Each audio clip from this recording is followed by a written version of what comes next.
That is 7 p.m. So hello and welcome to the 4th annual Marine Forum. I'm Alice from Whale and Dolphin Conservation, and with me on the Marine Forum team are Katie, also from WDC, and Marielle from the SMASS, so the Scottish Marine Animal Stranding Scheme. At WDC, we support Shorewatch, a network of community volunteers who do shore-based watches for whales and dolphins around northern Scotland. SMASS also have a citizen science program where they use a network of trained sampling volunteers who help with gathering data and samples of dead stranded animals on the Scottish coastline. This Marine Forum was originally developed as a knowledge exchange event between our volunteers, researchers, and wider stakeholders with an interest in cetaceans and marine conservation. Usually we would have been meeting in Inverness for a full day of talks and workshops, but that obviously isn't possible this year. While we'll definitely miss out on seeing you in person and the workshop chats and the pub social afterward, we're excited that the online platform allows us to bring together presenters and attendees from further afield. We've taken the theme of connectivity as the focus of this Marine Forum, connectivity between scientific disciplines, over time, and around the globe. So here's a few notes about how we'll be using this online platform tonight. So we are recording tonight's Marine Forum, but rest assured that we're the only recording that's happening on screen. So it's only us that you can see on screen, and you can't be seen or heard. So don't worry about that. You can find a list of speakers attached to the chat, and the programme consists of a keynote speaker, then 2 sections of pre-recorded presentations, and there'll be a live panel discussion with the respective speakers after each of these sessions. On this version of Zoom, you have 2 feedback buttons that you can see at the bottom of the screen. One opens the standard chat window, and the other is labelled Q&A. And we'll open a separate window specifically for you to ask questions for the presenter. But please feel free to use the chat button to say hello, and feel free to drop us a message into the chat now and maybe tell us where you're watching from. And that will be visible to the other attendees when you do that. We are asking you to use the Q&A button if you want us to send in questions for the speakers. So you can keep this window open during the talks and add questions as they come to you. But also you can make note if your question is for a specific panelist, so then we can direct it to the right person for you. Please note that there's an option to upvote your question. And so you can see if a question is similar to yours or particularly interesting, you can just click the like button, and the question with the most likes will move up to the top of the list, and we can prioritize them for a panel discussion. We'll try to monitor both the chat and the Q&A during the night, but please use the Q&A button to pose questions to our speakers, and this will be our priority during the panel discussions. So we did try to start with breaks to give you all a little stretch of your legs in between speakers, but our speakers are all pretty fantastic and they all deserve more time than we could give them. And we wanted to give you guys as much space as possible for questions and discussion. So we're going to prioritize this over pausing for refreshments. But again, you're not connected to the camera or your audio, so you can get up, move around, stretch your legs, fill a glass of wine or grab a beer out of the fridge and take a break as you need with the program running in the background. And it is going to be recorded, so you can check in with the link after as well. And now, without further ado, on to the speakers. So as I mentioned, one of the advantages of this online format is that we can welcome speakers from far and wide. We're reaching pretty much as far as possible to bring you keynote speaker, Professor Karen Stockin, who is joining us from New Zealand, and from tomorrow morning for that matter.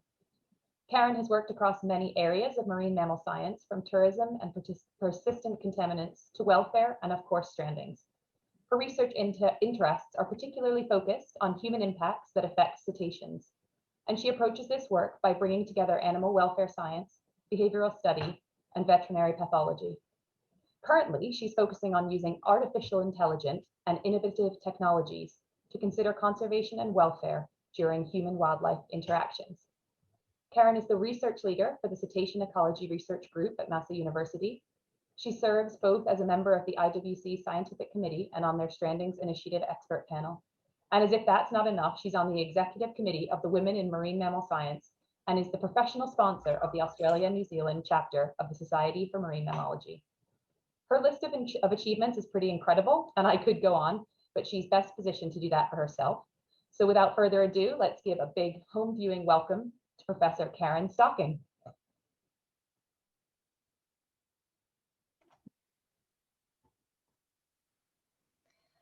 Kia ora everyone and good evening. Thanks very much for giving me the opportunity to present this evening and to share some of our ideas around the nexus between conservation biology and animal welfare science, otherwise emerging field of conservation welfare. Okay, so to talk about connectivity, maybe I should give you in the first instance a little bit of my background and explain that a lot of the work that I do here in New Zealand and also formerly some of that in the UK relates basically to human impacts. So in many cases looking at aspects of marine mammal tourism or toxicology, fisheries bycatch, or vessel strike, different elements of human impacts. Noting, of course, that those human impacts obviously in many cases have very clear conservation implications for many populations, but importantly also have welfare implications for many individuals. And this brings me to obviously the theme of connectivity and bringing backwards to the conversation the aspect of how we consider both welfare of individuals and also conservation biology of populations who might be at threat. And I think a great example of that would be in the context here of marine mammal research. So in many cases, when we focused our marine mammal research on populations, we've done so very much through that population lens. So we've been looking at what we can see are potential behavioral impacts which we believe may well have a population level implication for the conservation.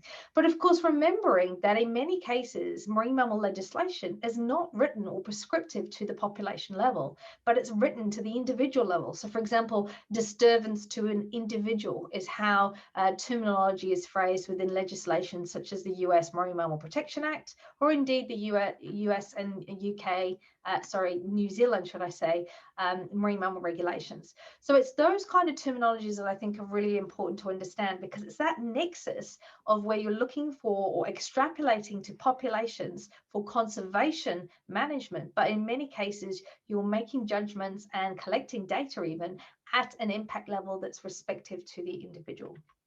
And of course, it goes without saying, there are many different examples of where there are these individual welfare considerations for population level conservation concerns, whether that be in the case of global warming, starvation of polar bears, whether it be at the acute threshold levels of ocean noise for some individuals, likewise marine plastics, marine debris, pollution, toxicology, tourism, as we've already alluded to. Then you've got aspects of boat strike or a ship and strike in some cases, often possibly affecting endangered or threatened populations, but obviously having acute welfare implications likewise for the individuals concerned. Same with entanglement and indeed, of course, hunting and harvesting as well. So, of course, in many cases, a lot of that information is yielded from post-mortem examinations and investigations. And certainly myself and team at Massey University have over the years been heavily involved in these, as of many of the communities that are probably represented here today. And as a result of those works, whether it be dealing with live animals that have subsequently died or been euthanized or have become entangled or subsequently been beach cast onto our shores, we've been able to understand a lot more about population ecology, looking at aspects of life history and biology, and obviously forensics and certainly pathology being a very key important part of that. Clearly, lethal impacts are obviously often acutely seen in animals, such as where you've got major trauma or injuries such as ship strike. And indeed, for us here in Auckland, the shipping lane into the ports of Auckland was a major conservation concern, affecting many, many Bryde's whales. But of course, arguments were made by the shipping industries that at the end of the day, there was no conclusive evidence that these animals were actually dead upon impact, or whether or not they were indeed just floating carcasses that ended up being pulled into the ports around the bow of ships. It was where post-mortem diagnostics came in to be able to identify that in many cases, these whales are not just obviously definitely alive at the point of impact, but as you will see with some of the data that we presented in this 2008 paper, these animals actually showed evidence of bone healing and evidence of healing trauma, which would suggest that these whales in many cases were not just not immediately killed upon impact, but in many cases may have survived up to 2 weeks beyond the initial impact, obviously indicating a great deal of obviously welfare concern alongside that of the conservation value of losing those animals to the population. And of course, same with our tourism, as I've already mentioned, New Zealand obviously has a thriving tourism industry, but in some cases, the suggestion is that we're loving our dolphins here too much in the context of allowing too many boating interactions with these animals to the point where we are seeing potential population effects. Potential no longer really being the word, because these have been pretty much demonstrated now for a couple of decades in terms of behavioral effects. But now what we're seeing, as you can see here, is a population decline going from around 300 down to 26 core users in that one particular part of New Zealand. And again, that might all be considered a welfare as well as a conservation issue. It certainly has become a conservation issue for the likes of our nationally endangered population of bottlenose dolphins. These do have the same threat status as our Hector's dolphins, and indeed actually our New Zealand killer whales or our orca. It's obviously the Maoris that have the critically endangered label, but nonetheless, you're seeing here a population effect, but with possible welfare implications where there is potential to separate mother and calves, not allowing them to feed appropriately, having aspects of potential malnutrition and other calf separation issues as a result of boat traffic. And of course, that might all be deemed a less direct impact to welfare, but of course there are a lot more very poignant examples of direct impact, as you can see here.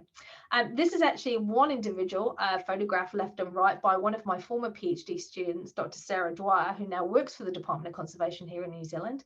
And as you can see, this animal experienced some quite significant trauma as a result of a propeller injury. These are the tops of the spinal process, as you can see, and after appearing almost 3 weeks later, unfortunately, the animal surprisingly was still alive, but as you can see, facing some quite significant pretty much development of infection as well as necrotic tissue. So really not good for this animal. Likewise, smaller vessels, as we know here in New Zealand, can cause all sorts of other issues. This animal actually presented live during a stranding event in the shallows, unable to basically maneuver itself appropriately. On initial superficial examination, you could see most injuries were fairly minor, except for this telltale sign here of the penis being flaccid and not where it should be, which kind of gave us some indication that possibly there had been some kind of level of spinal trauma or injury to the animal. And indeed, very much the case at post-mortem and later processing of the bones. As you can see, these spinal processes were pretty much ripped off this animal as a result of the degree of trauma that it faced by the impact of the jet ski. Again, just classifying exactly where you've got these issues of conservation merit in terms of population effects, but clearly, obviously, welfare implications for the individuals that have been involved.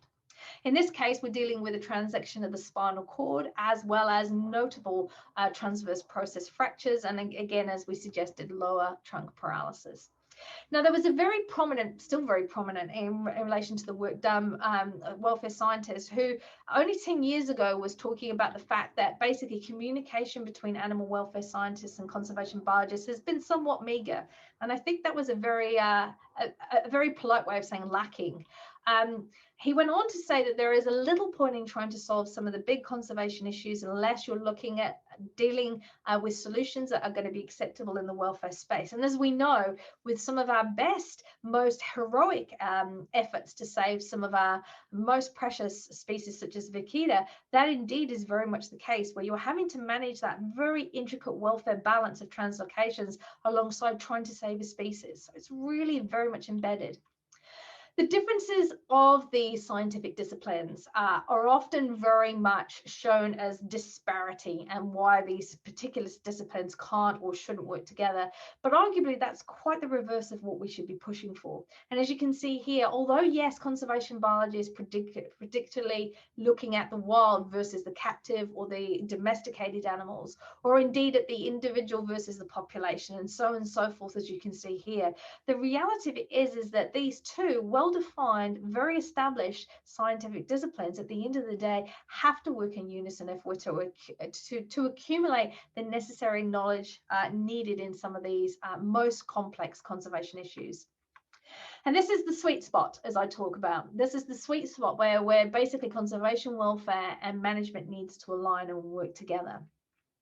We are trying to do this at the current status with a very big and ongoing history that we have here in New Zealand with whale mass strandings, knowing that at the end of the day, the application of welfare science can not only have implications to the individuals, especially in large mass strandings, of course, but if we're even dealing with small strandings, say of hectares or maois or other species, whether that be highly threatened, endemic, or otherwise, we're able to also address some of the conservation implications around decision making of whether or not to refloat or to euthanize. And this also obviously is very topical. I mean, there's been some excellent texts recently established around the role of welfare in marine mammals. And this is one of the first and certainly one of the best, in my opinion, around looking at welfare and its implications to marine mammals and marine mammal science. At the very poignant question of, are we wildly responsible or responsible for the wild when it comes to our intervention efforts? And again, that's a question that we have to ask ourselves on an almost daily basis when we're intervening here in New Zealand with our mass strandings. Mass strandings, without doubt, get the international headlines, and the questions are always very much focused around causation.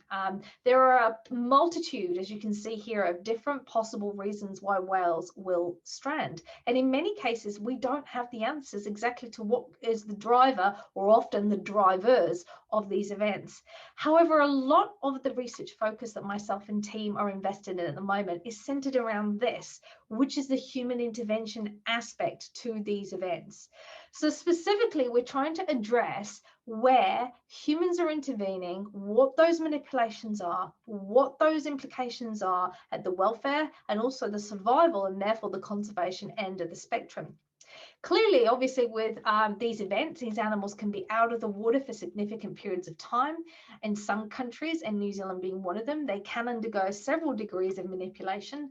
I appreciate it's a little colder in the Scottish waters from my memory of those waters, and therefore it might not always be to that degree of manipulation. But nonetheless, whether it be transportation, whether it be basically maneuvering, whether it be in relation to having to translocate even animals to different areas, there are implications of myopathy, of compromised blood flow, of potential crushing. Stress obviously is a key thing for these animals, and therefore we're having to ask the question time and time again about what is the impact of reflotation itself, and also, are we clear about survival? Now here I mentioned short and long-term survival, but I want to specifically focus here on the long term, because in many cases when we're refloating these animals, we are of the belief that if they're released and they're successfully out the bay, then we and our mission to be able to save them as marine mammal medics has been successful. But of course the question arises, have we been? And are indeed those animals literally surviving beyond obviously those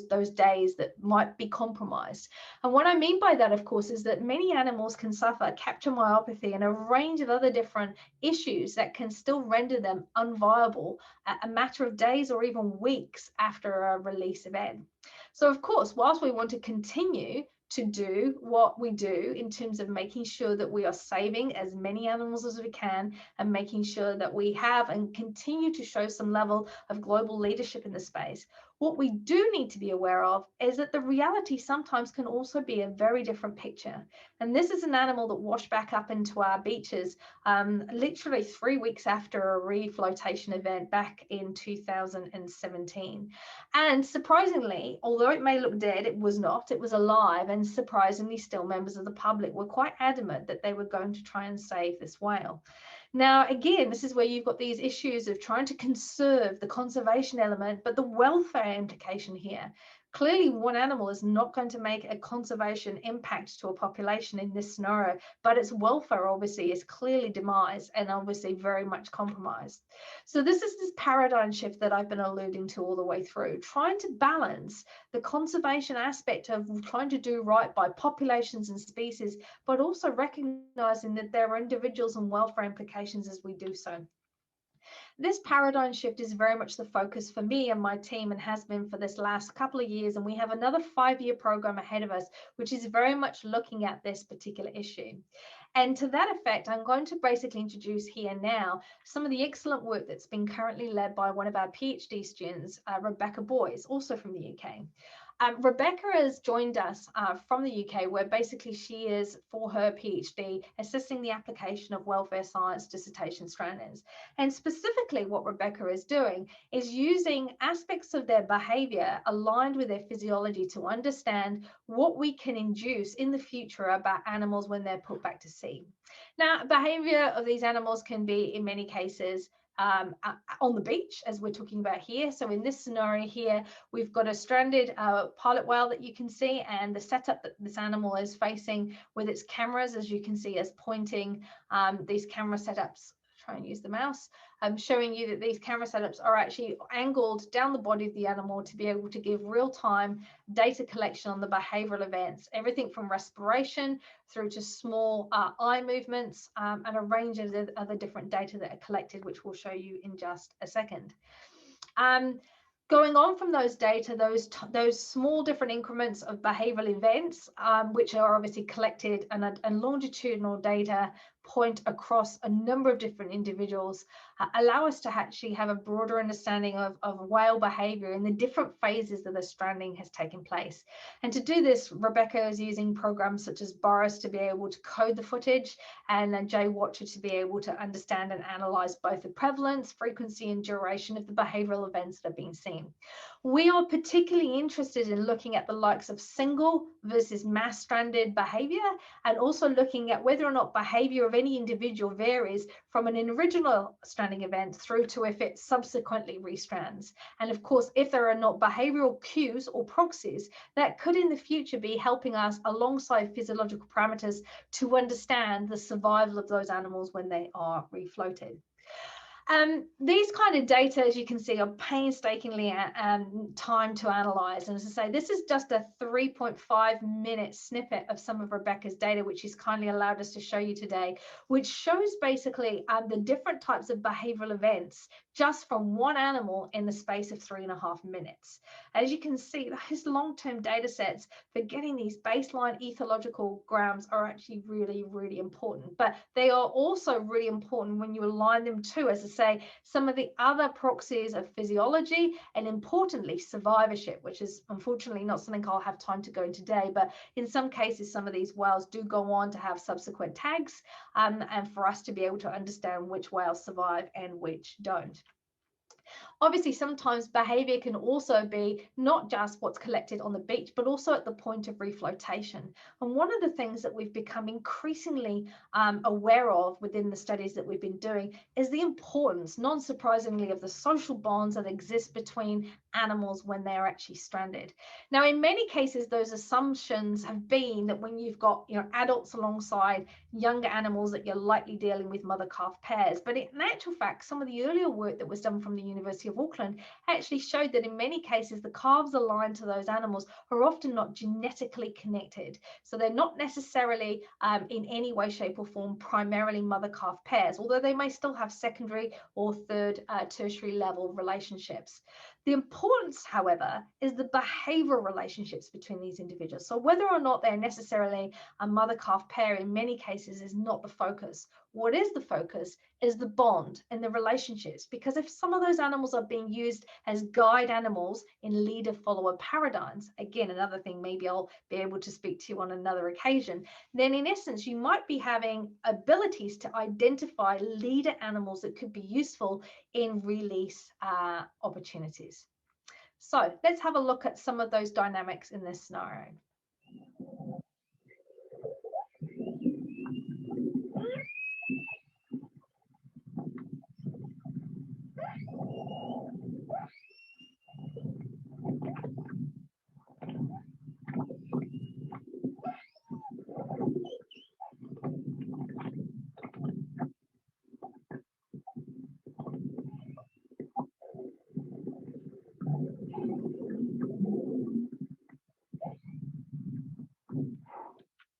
Now, this is the point where you probably want me to spend a little bit more of my time explaining some of these behavioral dynamics that you were just observing and how that ended for this particular mass stranding in February of this year.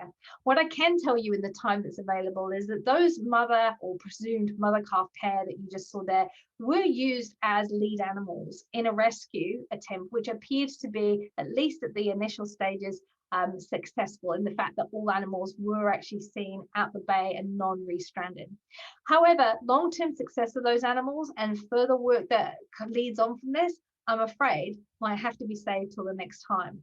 So without further ado, thanks again for your time today and your attention. And it's been a great opportunity just to share some of our insights to where conservation and welfare meet in marine mammal science. So thanks.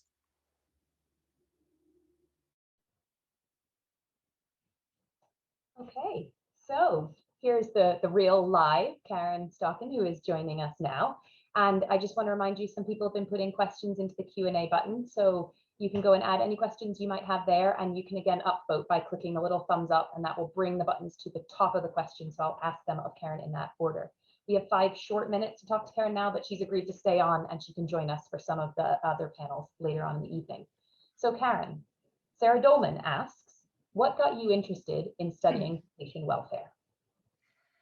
Well, good evening, everyone, and thanks again for the opportunity to engage with this forum. It's really exciting to be here. Great question, and I think really that the mass strandings that you've just seen have been very much a big driver for me in relation to the welfare science. As a behaviouralist trained, which is really where my focus began when I moved to New Zealand from Scotland, it was all about behaviour, looking at tourism impacts, as I mentioned. However, behaviourally, I could see that sometimes in the field, the behaviours that we might see or elicited on a stranding response didn't always equate to what was the end result. And for me, I felt there was a missing piece to that, and that the welfare was a part of that. So that would pretty much be my driver for how I got involved in the welfare science. Thank you. All right, we'll go on to the next question quickly. Megan Strachan says, amazing talk, thank you. My question, in the case of mass strandings resulting in death, are post-mortems carried out on all of the individuals or just on a select few?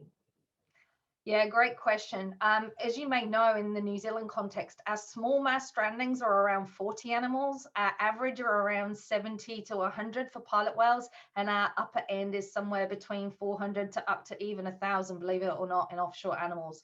So never has there been a case where post-mortem diagnostics have been done on all of them. In fact, to be honest, in many cases in the mass stranding scenarios, we're often looking at the tissue recovery side of things for more broad scale biological and life history studies. The problem we have with mass strandings is in many cases, we're often looking for a needle in a haystack, because in many cases, certainly for mass strandings as opposed to unusual mortality events, we're really often dealing with the vast majority of bulk healthy animals. That's not to say there isn't 1 or 2 injured or debilitated or ill animals in that, but finding them is the challenge. And I think that's the real problem. So in terms of obviously small stranding events, which are often more linked to things such as unusual mortality events, such as our recent pygmy killer whales, just 3 of those, that's a little different. And I mean, there's scenarios where you're more likely to get more detailed data on the entire animals for all of the event, if that makes sense. Thank you, Karen. Stephen Marsh asks, do the beliefs and traditions of the Maoris inhibit the welfare of individual animals in New Zealand? I'm thinking specifically about the euthanasia of heavily compromised cetaceans. Yeah, that's a good question. And to be fair, Stephen, there's no one size fits all answer to that. The reality of it is we have great relationships with many of tangata whenua, or certainly many of the iwi representing tangata whenua in New Zealand. And the beliefs and the traditions of each of those hapu are highly different, as I've learned during the 20 odd years I've been working in New Zealand. So individual opinions, as well as individual beliefs at the hapu, the broader iwi, and also across the whole of the tangata whenua is very variable. So I would never necessarily say that I have experienced in the 20 years I've been here any major issues in that scenario. It's more a case of often we have more dialogue in many cases around what happens to animals post-mortem. In some cases, we are very, very supportive about full diagnostics of the animals. In other cases, traditionally, as part of their, the cultural beliefs around whales, and because they are Tonga and they are obviously very much embedded in the history here, for some cases, it's very much an ancestral scenario and not something that they are very welcome to animals being further explored beyond death. So highly variable, but I think, as I say, in my 20 years of experience here, the vast majority of engagements we've always had here have been from tangata whenua who are absolutely very much invested in both the welfare and the survival of these whales. At the end of the day, they're an incredibly important part of New Zealand. So no, I think we're very fortunate for the vast majority of cases. Fantastic. We'll try and squeeze in one more. Is there any research around the acoustics during those mother-calf pair interactions following a stranding? Yeah, great question. At this stage, no, but there is a small element of the 5-year project that I alluded to just a moment ago, actually, in relation to a theory known as the Babel Effect. And basically, the Babel Effect is or the Babel theory is in relation to the leader-follower paradigms that I mentioned. So as part of leader-follower paradigms, there's different hypotheses that have been driven from different animal taxa around the degree of vocality of an individual or what that means for their dominant status. So in the case of having adults that are highly vocal versus adults that are not, we're actually, as part of the research going forward, testing whether or not indeed the Babel effect has application to mass strandings of pilot whales in New Zealand. That is fantastic. So Marielle has joined us, which means this our short question answer period is over. We will bring Karen back, and Karen, just so you know, there have been numerous wonderful comments about your talk in the chat, and also there are a number more questions. So we will try and get those sent out with answers after the forum if we can't answer them later on. No worries. A pleasure to see you all virtually, guys. Yeah, thank you very much, Karen. And sorry to everyone to having to move us on. We've still got quite a few exciting people coming up. And luckily, Karen will be sticking around as well, so she will still be available later. And as Alice said, we will keep all the questions that are coming in so we can answer them later as well.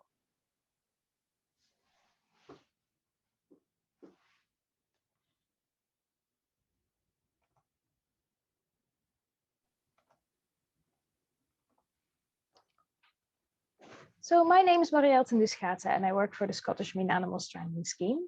I think most of you joining us this evening will already know who we are and what we do, but just briefly for those of you who don't, we at SMASS are the dedicated research and reporting scheme for dead stranded marine animals around Scotland, and that includes all dolphins, whales, porpoises, seals, large shark species, and marine turtles. Now, the stranding scheme in Scotland was initiated in 1992, and back then the driver was mainly to look at stranded animals to establish a cause of death in order to get a better idea of what proportion of cases die as a result of human activities. And while this is still the driver, and we're still very much looking at the causation of strandings, the scheme has really evolved from there and has become a larger part of the research, conservation, and management puzzle. So at SMASS, we record all stranded animals found around the Scottish coastline, and a subset of these animals are examined at necropsy. Now, during a necropsy, we obviously aim to establish a cause of death for the animal, but we also take a large range of samples which inform on things like contaminant levels, genetics, and life history information, such as what exact age the animal was and what it's been feeding on, both short-term through looking at stomach contents, but also longer-term through stable isotope analysis. So that way we gather knowledge not only on how this particular animal had died, but also on how it lived. And that in turn gives us a bit of an idea of the health and status of the entire population that this animal came from. So we work with a large number of different groups and organizations, and strandings data feeds into a number of different scientific disciplines.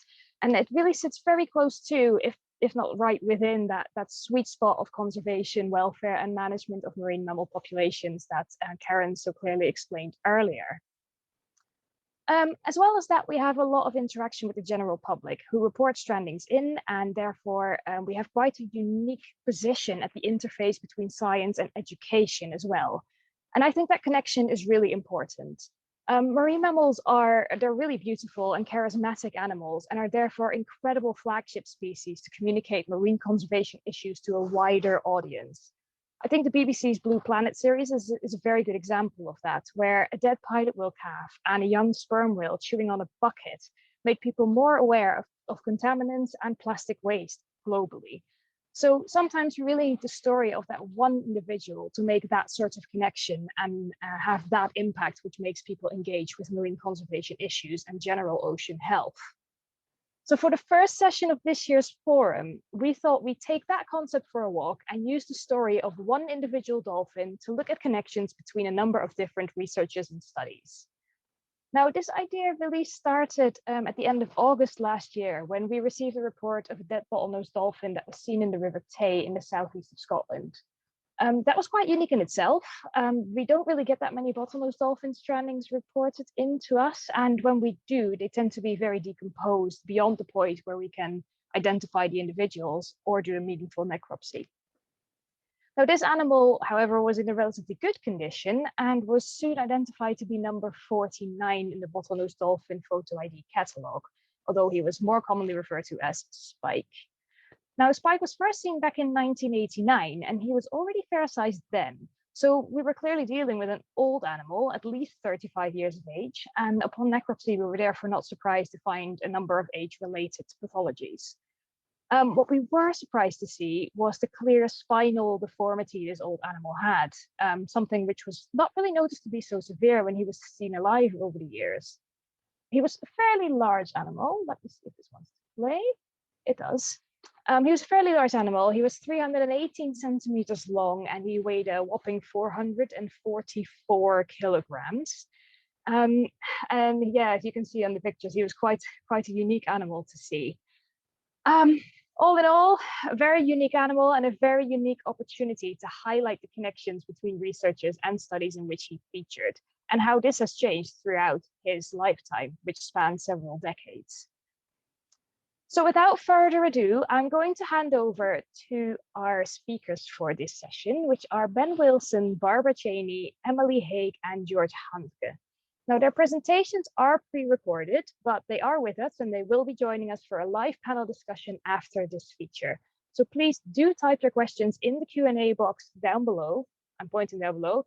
I'm not actually sure where my screen is going to be, but in theory, it's down below at your screen. And we will address them after this session. We'll see you shortly.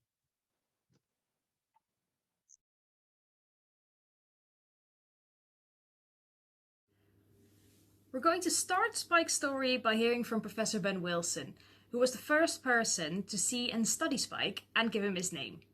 Now, Ben has some lovely memories from back in the day, from how they started up the bottlenose dolphin research in Scotland and how they trialed and tested some methods which, rather unsurprisingly, you don't really come across anymore these days. So let's hear it from Ben. Good evening. My name is Ben Wilson and this is my first experience of being a YouTuber, so please bear with me. Okay, I'm going to tell you about my experience of the dolphin called Spike. So my experience started in 1990, a long time ago, when I got a job at the Lighthouse Field Station, which is a new facility started up by the University of Aberdeen in Cromarty in the Inner Murray Firth. And I was to work with two up-and-coming researchers called Paul Thompson and Phil Hammond, who've gone on to good things, I believe.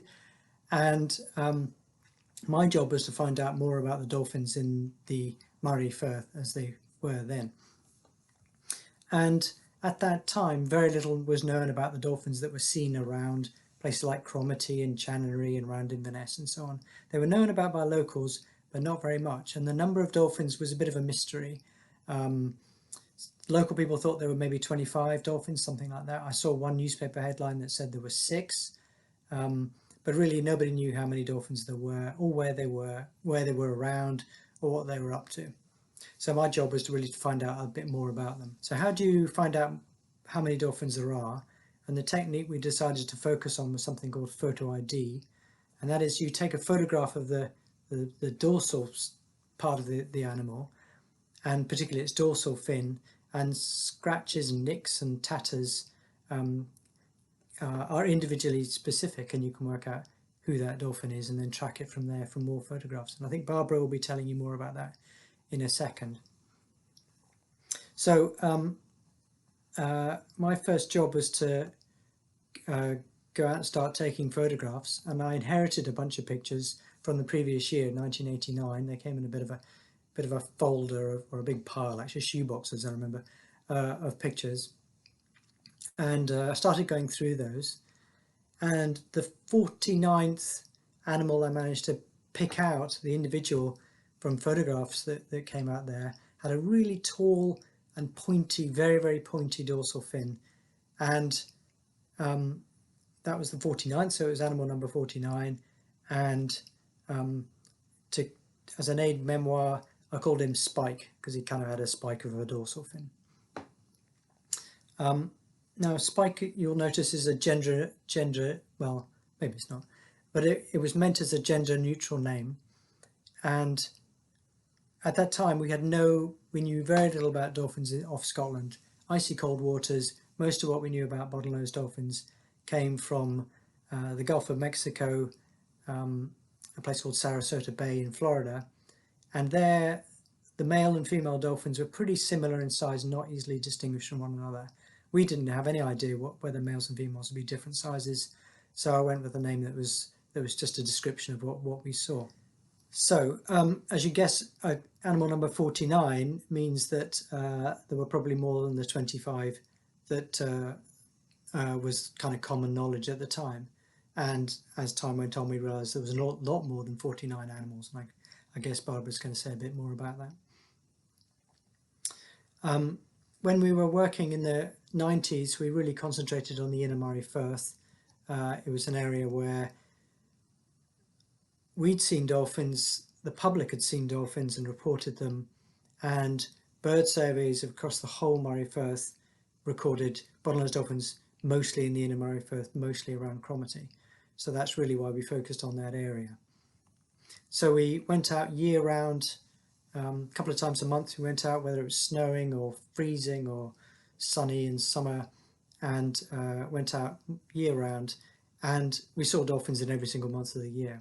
However, we only ever saw a spike in the summer, which leaves a question of, well, it's kind of June to September, it leaves the question of where did this dolphin go for the rest of the year?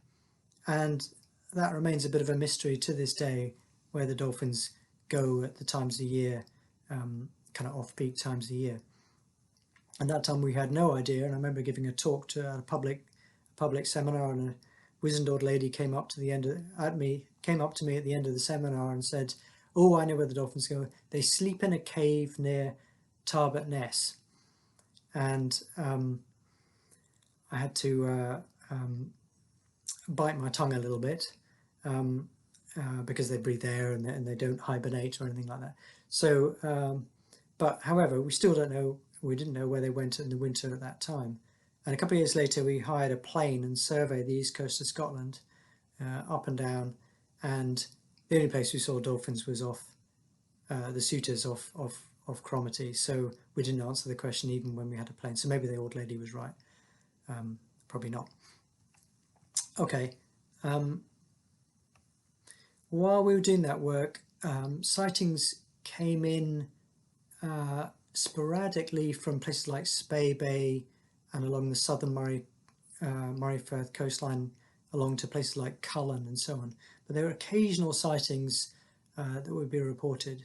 So we wanted to find out which dolphins they were. Maybe the animals that we didn't see at other times of year were out there. So we'd go along in our small boat. It was quite a long day trip from the Inner Murray Firth all the way along the southern shores, and we saw an awful lot of porpoises and we saw a lot of gannets, but no bottlenose dolphins. We tried several times and we kind of got a bit stuck. And then a charity called I4, International Fund for Animal Welfare, offered us their plush research yacht called Song of the Whale, that we could then spend a chunk of time, 2 weeks as it turned out, surveying up and down the southern shores of the Murray Firth looking for dolphins.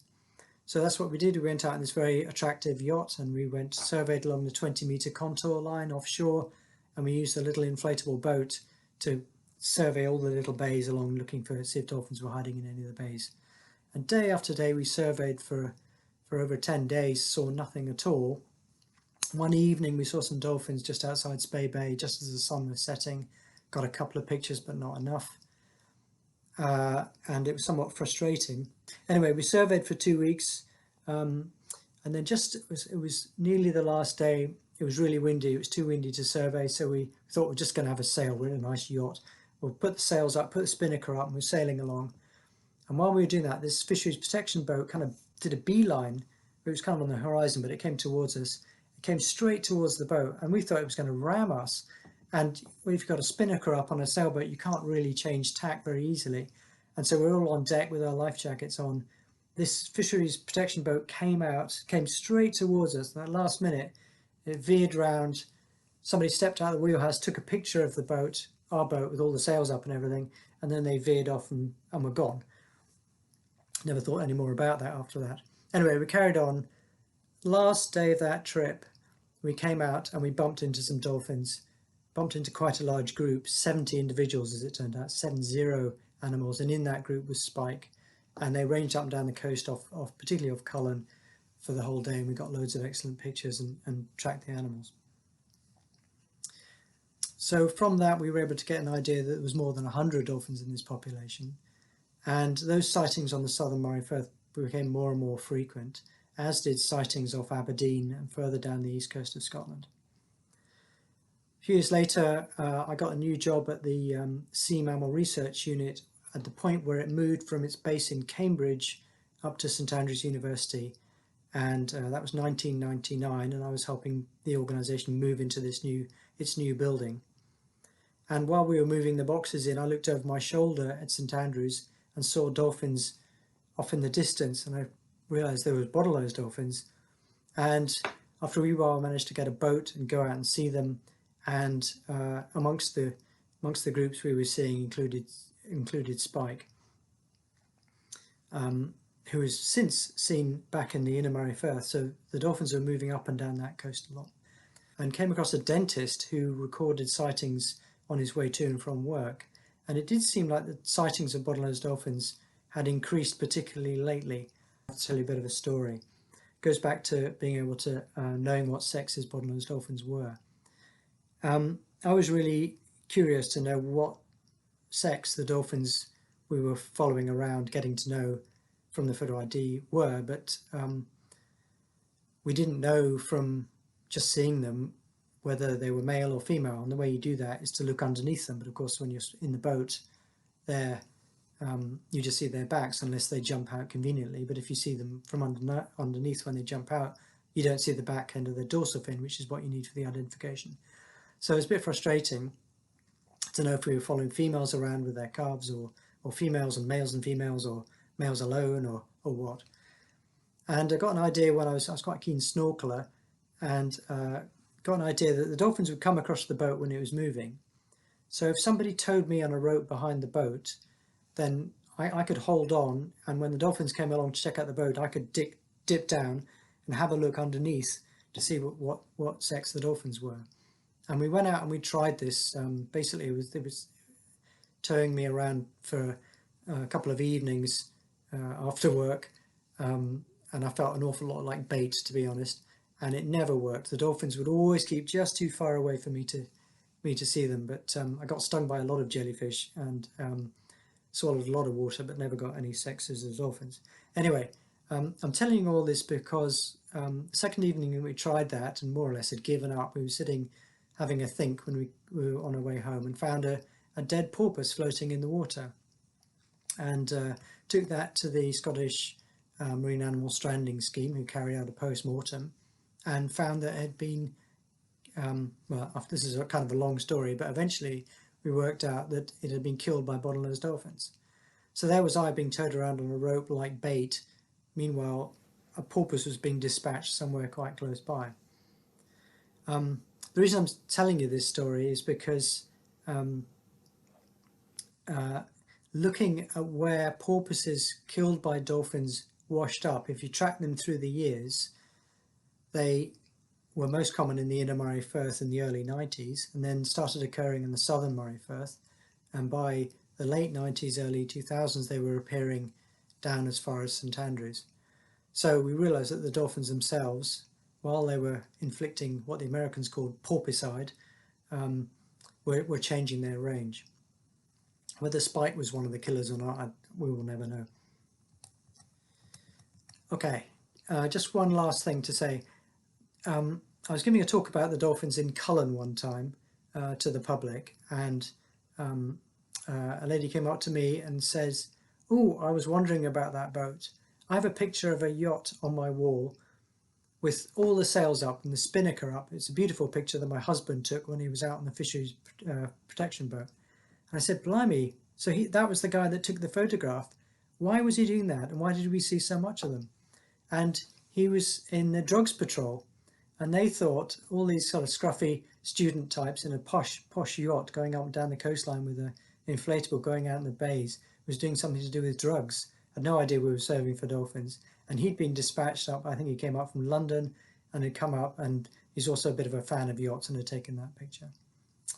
So there's a potted history of my experiences with spike, and I'll pass on to the next person. Cheers. Next, we will fast forward in time and hear from Dr. Barbara Cheney, who is currently running the Bottlenose Dolphin Photo ID project. We went to see her in Cromarty and asked her to explain a little bit more about her work, how our knowledge and understanding of these bottlenose dolphins has advanced over time since Ben started it back in the day, and of course about her encounters with spike. Hi, I'm Barbara Cheney and I work at the University of Aberdeen's Lighthouse Field Station, and I run the Bottlenose Dolphin Photo ID project. Barbara is based at the Lighthouse Field Station in Cromarty. We asked her when she started working at the Lighthouse and what her work as lead of the Bottlenose Dolphin ID project involves. Actually, I came to Lighthouse while I was doing my honours project for the first time. So I did my undergrad degree at Aberdeen Uni and came to Lighthouse in 2002, I think. Did a little bit of volunteering and then came back in 2003 and did my honours project looking at the skin lesions in the bottlenose dolphins. And then finished my degree and then came back again as a volunteer in 2005, and I was just supposed to be here for about 3 months. 15 years later, so nearly 16 years later, I'm lucky enough to still to be here. So when I first came, I really didn't have much experience. I'd done my undergrad, and actually I was trained up by Susan Risso, who was doing the job, and she kind of really showed me how to do this properly and how to do photo ID well. So what we do is we work through May to September, through the summer, when there's a few more dolphins around, and obviously the weather's much nicer. And then we go out on the boat about once a week. So we have a licence from Scottish Natural Heritage to do the photo ID, which limits the amount of time we can spend with dolphins, obviously to protect the population. So as I say, we go out once a week. We try and cover as much of the special area conservation that's here to protect the dolphins as we can. Obviously it's a big area, so we don't get it all covered, but we try throughout the summer to cover as much of it and basically to see as many different individuals as possible. And as probably everybody knows, photo ID basically means you're taking pictures of the dorsal fins of the dolphins, and we can recognise the individuals from these photographs from their natural marks. They've got tooth rake marks and skin lesions and nicks, which are bits missing on the back of the dorsal fin, and that's what allows us to identify them and kind of follow them through time. It's a small population here, but actually they're doing pretty well. We know the population's increasing from the work that we've done. So over the last just over 30 years we've been studying the population. We've seen an increase from around 130 animals to now over 200 individuals. And that's a population that covers the whole east coast of Scotland and actually now even down into northern England. And we also know, again from the photo ID work, that actually reproduction's increasing within the special area conservation, so they're having more calves, and also that the calf survival is increasing, so that early first and second year calf survival is increasing, which is really positive news, and it's really a rare example of being able to see a positive outcome of a marine protected area being put in place. There's not many examples of it. But we would still say 200 animals is not a huge population, so it's still good that obviously they're protected. The work that Barbara and her team do really shows the value of long-term population studies, especially for a relatively small population like these bottlenose dolphins we see off the coast of Scotland. This is still a large area to cover though, and to make sure they do, Barbara and her team work together with a number of different groups. So actually the project with the lighthouses, the field station, the Photo ID project, is a collaborative project with the University of St Andrews Sea Mammal Research Unit. So ever since we started back in 1989, it's been a collaborative project, and they also carry out some Photo ID at SMRU, out in the Tay in Firth of Forth area. So by able to pull those photographs together, we know that animals we see here in the SAC, they also see down there, which is great. There's also a really good public sightings network, really enthusiastic people who would often send me photographs of different dolphins from different areas. So that's why we know this population has been seen as far south actually as Flamborough in North Yorkshire, from pictures from members of the public. And actually we've also had pictures from both Ireland and the Netherlands and Denmark, which was a huge surprise to us, and we were actually able to match individuals from this population to those areas as well. And again, without those public sightings, we really wouldn't understand the full distribution of this population. So as well as the international professional network, public sightings and citizen science data really contributes to our knowledge and understanding of this special population of animals. As well as gaining insight into population trends, we asked Barbara whether and how she is able to tell whether a dolphin is a male or a female, and what else she can usually say about each individual animal she sees. In terms of the sex of the dolphins, there's kind of two ways for us to do it, and one is to get a genital photo of the individuals. The external, their genitals are internal, but the external genitals of the dolphins are different between males and females, so we can tell that way. But obviously we not only need a genital photo, we also need a dorsal fin photo as well, so we know who it is, and that can be a challenge to get both. But sometimes when they breach out of the water and then turn, you can get both, which is really great. And then the second way we do it is for females, because as I said, the calves spend quite a lot of time, especially when they're newborns, they tend to stick to their mums kind of like glue, and then as they get older, they start moving away then. But yeah, as I say, if we repeatedly see a calf with an adult dolphin, we tend to know it's a female. You do have to be a little bit careful though, because both adult females and males can babysit the dolphins. So if the female wants to go off and try and find some food, they can be looked after by other adults. So you need to make sure that you've seen the calf with the same adult on multiple occasions before you can be sure it's that dolphin's calf and it is a female. So we can actually also tell the age of some of the dolphins. So newborn dolphins and up to about 2 years old have stripes on their body, which they're called fetal folds, that actually we think develop while they're in the mum's belly. And in some populations they don't last very long, but in our populations they last for up to 2 years. But they fade over that time, so depending on how clear the fetal folds are, we can actually age the dolphins up to 2 years old. Once they get older than that, it becomes quite difficult. Some seem to grow up quite quickly, and although they get darker as they get older, again, that changes with different individuals. But as long as we've seen them in the first 2 years of life, we have a good idea of their year of birth. Of course, we also asked Barbara about her first encounter with Spike, what he was like, and what she remembers of her encounters with him over the years. First time I saw him was actually the year I started at the lighthouse in 2005. I was out on a photo ID trip with Susan Risso, who was the photo ID lead at that time. And I remember I was trying to learn all the dolphins to know all their ID numbers and recognise the individuals, and looking at loads and loads of photos of the different animals. And I remember spotting him and thinking, oh great, he's going to be an easy one to remember, because he had some really nice rakes on his fin. He was quite skin lesioned, and quite a distinctive big pointy fin. So I was always, he was much easier to spot than, or to identify and to remember than some of the other dolphins. We've seen Spike since right from the start of the research, so he's number 49 in the catalogue, so clearly it was all the dolphins are numbered sequentially, so he was the 49th dolphin seen back in 1989. So he's been followed through that time. We've been able to recognise him throughout that whole time.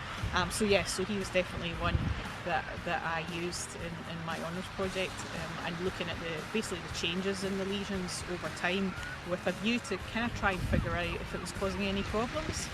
So the skin lesions, bottlenose dolphins right around the world have skin lesions, so it's not an uncommon thing, but what's different in the Moray Firth is that the dolphins seem to have more lesions, and there's more individuals with lesions here, so there's a really high prevalence. Around over 90% of the population actually have some form of skin lesion, which is relatively unusual. So we were concerned to see if that was causing any health issues for them. So unfortunately Spike washed up, and I was sent some photos, and we realised he had a deformity, a spinal deformity, and this is something we've seen in different dolphins in the population. There's been quite a few individuals with a spinal deformity.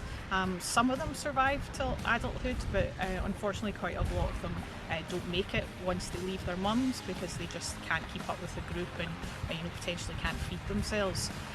But actually Spike, we despite having hundreds and hundreds of photographs on him, we actually didn't realise he had a deformity.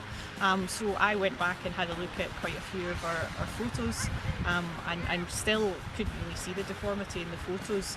And I think partly it's because we focus obviously on the dorsal fin of the dolphin. We're trying to take photos of that. But also I think maybe the deformity certainly maybe wasn't as bad as some of the ones we've seen, which maybe explains why he was able to go into kind of late adulthood and survive quite a while with it. So Spike seems to be a pretty remarkable and unique individual who until recently was part of a pretty special population of bottlenose dolphins. If you'd like to find out more about Barbara's work at the Lighthouse Field Station, please visit their website, or ask Barbara a question via the Q&A box at the bottom of your screen.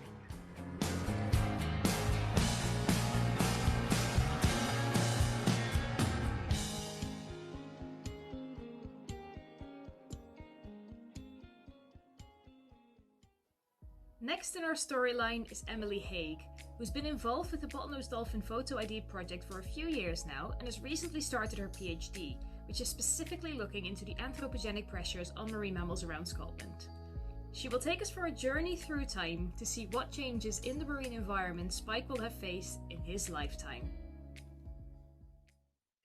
Hi everyone. So I'm going to start this talk a little bit differently. So I want you to start by thinking about what year were you born and how has the world changed around you since then? So how many cars were on the road when you were little versus how many cars are on the road just now? How many cars do you have in your own household? How many computers do you have versus what computer were you using when you were younger? I really want you to think about how the world changed over the course of your lifetime in terms of impacts on the environment and just how things have changed. Why am I asking you to do this? Because I want to talk about now about how the sea has changed around the dolphin we know as Spike over the course of his lifetime. We're able to do this because of surveys and photo ID data and tracking him and knowing his age and where he was, but let's dive into how things have changed over the course of his lifetime. So, the first time we saw him was in 1989, and he was at least 10 years old. He was an adult when we first saw him, and then the last time we saw him was last year in 2020. So what's changed? UK human population size increased by 10.5 million over the course of the study that we were looking at him. London average house prices went from £86,000, maybe a little bit more affordable than the £500,000 they are last year for an average house in London. James Bond changed quite a little bit, quite a few actors they went through in the course of Spike's lifetime. The Prime Minister when we first saw Spike was Margaret Thatcher, the Iron Lady. Now, in 2020, it's Boris Johnson, still not able to comb his hair. And I thought this was really cool, thinking about the trawlers and the fishing practices that have changed while Spike was alive. So it goes from these wooden trawlers with maybe 4 crew that were going out on these older style boats. They're very beautiful boats, versus the pelagic trawlers that go out just now. They can catch £1 million worth of fish in a month, huge sizes. So the ships that are in the sea have really changed over Spike's lifetime. So how can we ask these questions about where did we see Spike and when and what was he doing? So here's sightings data from dedicated surveys as well as public sharing information. So let me just move my face out of the way. So you can see that he was seen quite a lot in the inner Moray Firth earlier on in the 80s, 90s and 2000s, but that's maybe a reflection of survey efforts. So there was always surveys going on up there. Seen in the outer Moray Firth, seen down in Yorkshire in 2019 off Flamber Head. And then also spotted between Aberdeen and St Andrews around Montrose or both. And then unfortunately there's a cross on the end of this slide in 2020 because after being spotted off the Tay Bridge just off Dundee a few days later, somebody spotted Spike unfortunately floating near the Tay Bridge in Dundee. But the fact that he was found dead means that you get to do a necropsy on him, which is what we're going to hear about later. So the sightings that we got, so when we can ID them from the fins and then we get a GPS point of where he was seen, means we can map this out. So this is a really cool way to show where we saw Spike and when, and see how this changes over the course of the time we were seeing him. So you can see lots of time in the inner Moray Firth.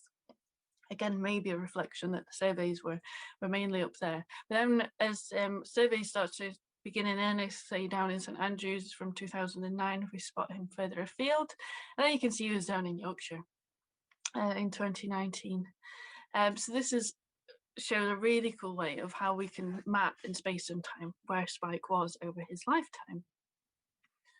So how have things changed? One thing I want to talk about is prey. So if I think about the rivers that I grew up around when I was younger, they were actually quite polluted. Nobody went fishing in them. They were pretty gross, probably more shopping trolleys than there were fish. But things have changed over the past 40 years. There's been rules coming in about water quality, what you can put in the water. So sewage has got to be treated. Industry can't just pump whatever byproducts it wants into rivers anymore like it could 100 years ago. You think about all the stuff that was going into our rivers. They were so polluted and there wasn't many fish to be found in a lot of rivers during the Industrial Revolution in the past sort of 50, 100 years. So now we're actually in some rivers seeing salmon coming back to rivers that historically were always there, and then they've had a lull with this horrible industry spoiling, I guess, habitat for them. So actually maybe a good news story for prey like salmon, who there might actually be more of them starting to come around over the course of Spike's lifetime, but maybe a different story for different prey that Spike was after too. Another thing that's changed over the course of Spike's lifetime is there used to be this fishing practice called salmon bagnet fishing, or known as fixed engine fishing, where nets would be placed at the mouth of estuaries and rivers that salmon would swim up, but also very conveniently dolphins could poke their nose in and steal some fish. There was unfortunately a few cases of entanglement in these salmon bagnet fisheries with bottlenose dolphins. But this has actually got banned. So over the course of Spike's lifetime, he's seen this be quite a widely used practice over the course of his range, and it's now banned. So since 2016, it was banned to conserve salmon stocks. Another thing that's changed a huge amount in the 40 years we've seen Spike is oil field development. So in the 70s and 80s, it was a big boom in business. Go and find especially in the North Sea, that was a real hub for the world, actually, of oil field development and exploration. So at the start of the time we were seeing Spike, he would have seen lots of rigs going out being built. But now he's seen full circle, the rigs are getting old, tired, and ready for decommissioning. And also, the rigs are not getting as many jobs as they used to, which means they have to come into places like Cromarty Firth, or the Firth of Forth, or often Dee, and they'll just lie there waiting for another job, sometimes with noise still switched on, so there's problems with underwater noise. And then they're also waiting sometimes to be decommissioned. So there's like this whole full circle lifetime of an industry that Spike saw over the course of his lifetime. And one thing that's changed, a new industry, is offshore renewables, probably a star in Spike's eye when we first saw him in 1989. But now we're seeing things like offshore wind farms, tidal turbines, wave energy converters. So the blue squares on the map are areas that might become offshore wind farms. And then the coloured ones, some of them are under construction, or some are already underway and constructed.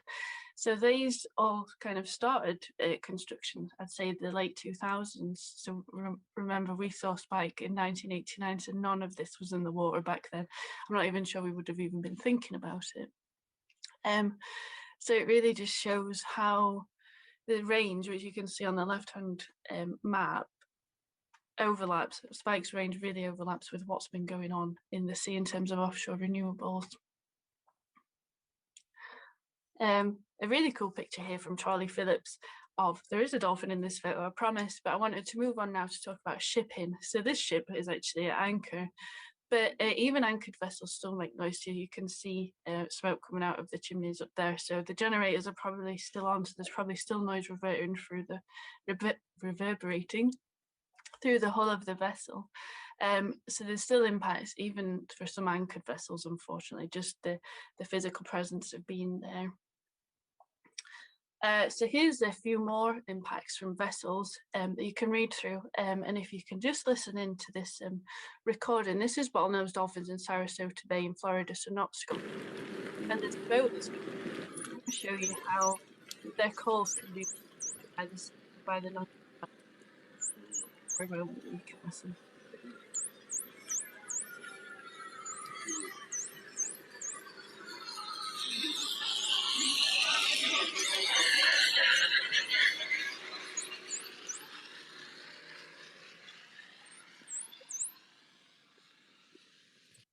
A really good example of how calls can get masked, and that can be really important for, say, if the dolphins are in groups foraging or if they've got calves.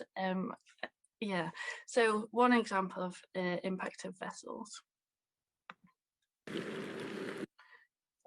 This is another example of vessels and vessel noise, but a bit more visual, that shows video cameras, hydrophone recordings, and vessel movements out of the Cromarty Firth. So the red lines on this map show where the video is that we'll be watching. And then here's lots of sightings of Spike over the course of his lifetime, with the blue sightings being the ones that were sighted the same year that this footage was recorded. So I just think this gives a really good example of how intermittent vessel noise can be. This is a busy port going into the Cromarty.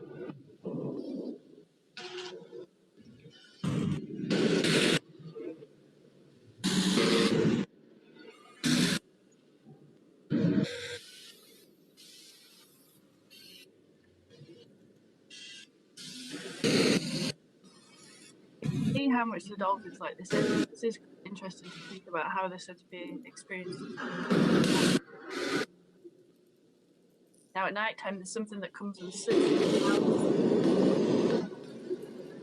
It's very noisy, and then when it comes light, we'll see an oil rig getting brought in by some tugs, and you can hear that that's quite loud as well.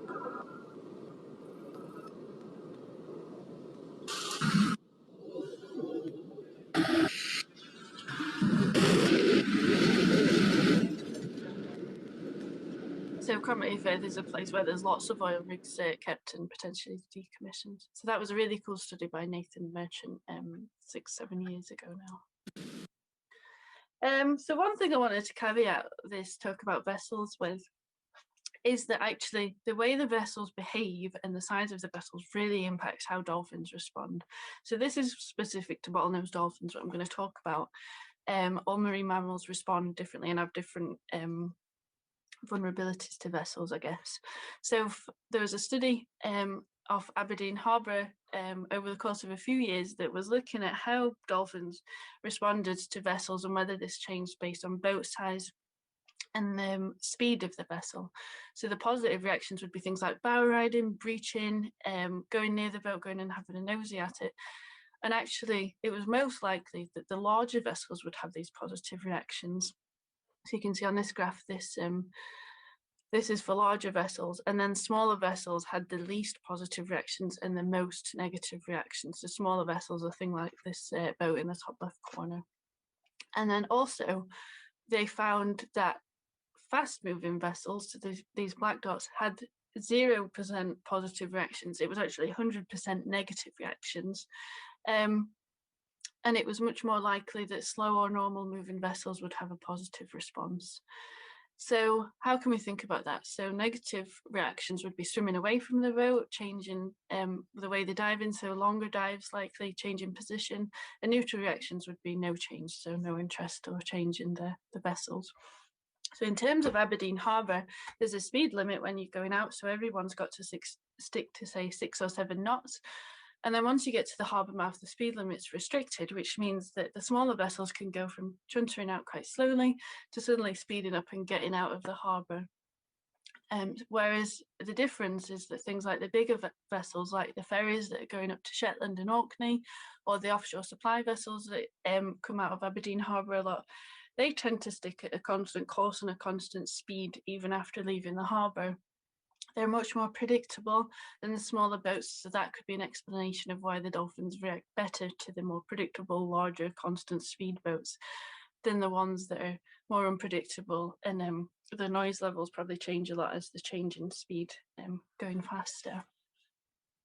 And also, we're still not quite sure how dolphins respond to things like kayaks, paddleboards, jet skis, and what the consequences of disturbance are for those kind of smaller vessels that don't make as much noise or maybe no noise at all. So that's something to watch out for in future. So how are we monitoring these stresses? I just wanted to talk about that there is a lot of science going on and our understanding is constantly growing. So there's been surveys going on since 1989. That's how we know where Spike was over all these years. There's also a huge array of hydrophones all along the east coast of Scotland called EcoMass, which was deployed by Marine Scotland. So they're listening, so we're getting recordings of underwater noise and whether there's dolphins or porpoises nearby those recorders. And there's a dedicated dolphin centre up in Spey Bay that you can go and visit once we're out of lockdown and learn more about this population. And also there's things like postmortems, so SMASS, the Zoology Society of London, oh gosh, I've completely forgot what it's called, but they do postmortems on any dolphins that wash up around the UK, which means that you get to know things like stomach contents, toxin levels, age, and just learn so much more about them that we can't learn from these more non-invasive techniques like photo ID surveys. So lots going on and our understanding is constantly evolving and improving, I would say. But how can you help? So if you take really good photographs of the bottlenose dolphins, so the fins that could be used for photo ID, you can submit them to this project called Citizen Fins. So that's the email address there, or just have a Google of it, the website. I will be talking about this in more detail later on. And your photographs can be ID'd and that can go into the data repository that makes the things like the maps that I've showed earlier. You can submit your sightings to Sea-Watch, to Fourth Marine Mammals, pages like that that have a proper record of sightings. And you can also do Shorewatch training with WDC, where you learn how to properly record your sightings and your effort on surveys. And also, if you're going to sea, even on a paddleboard or a kayak or a boat, there are courses called WISE courses. And it's a scheme that teaches you how to behave properly around marine mammals, what to do, how not to disturb them, and how to be a good boater around the amazing marine mammal species we get around the shores of the UK. So I just want to end this on saying thank you for everyone for sharing pictures for this presentation. And also, I really hope you guys have had a bit of a whirlwind tour of how things have changed for Spike over the course of his lifetime. And just getting you to think a bit more about how the sea's changing around us and how the world's changing around us all the time and how that's causing impacts. So if anyone who wants to get in touch, my email's just at the bottom of the slide. Thank you for listening.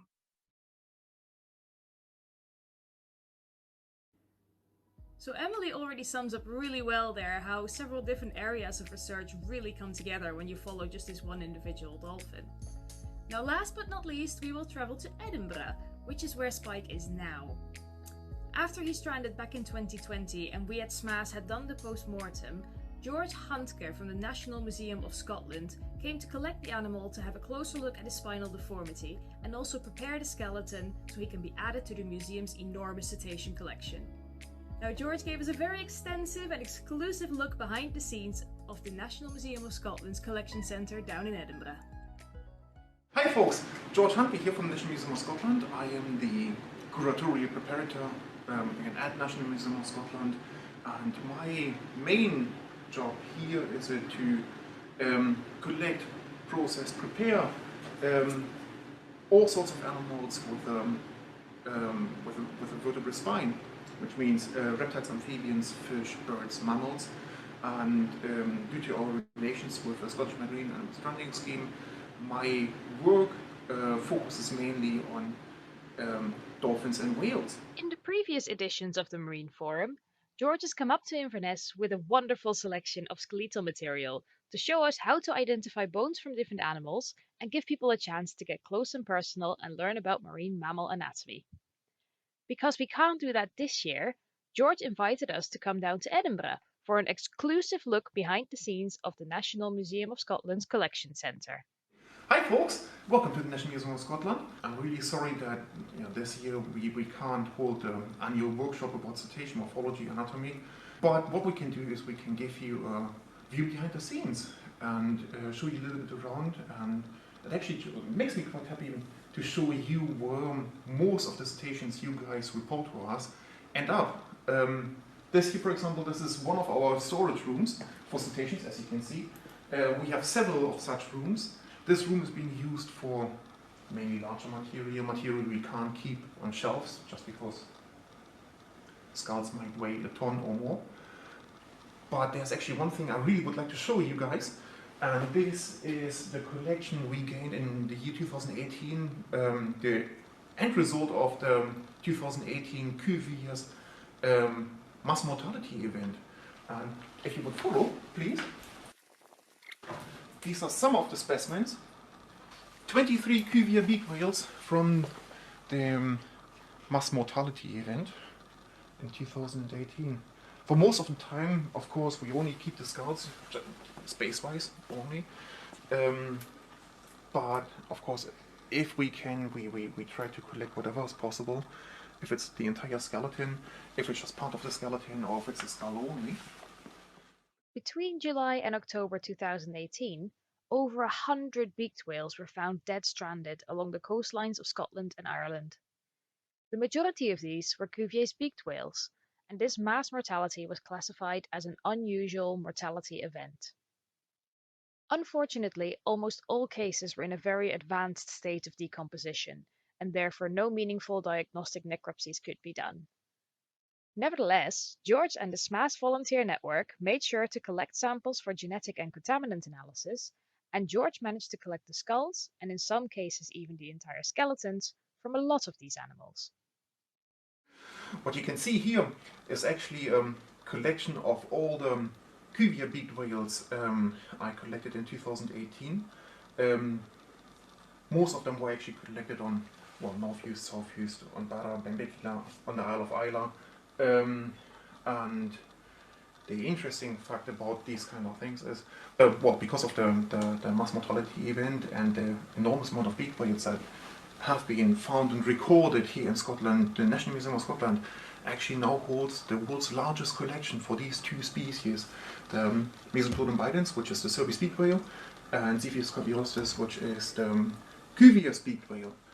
What I personally like about these kind of animals is that every single animal holds its own story.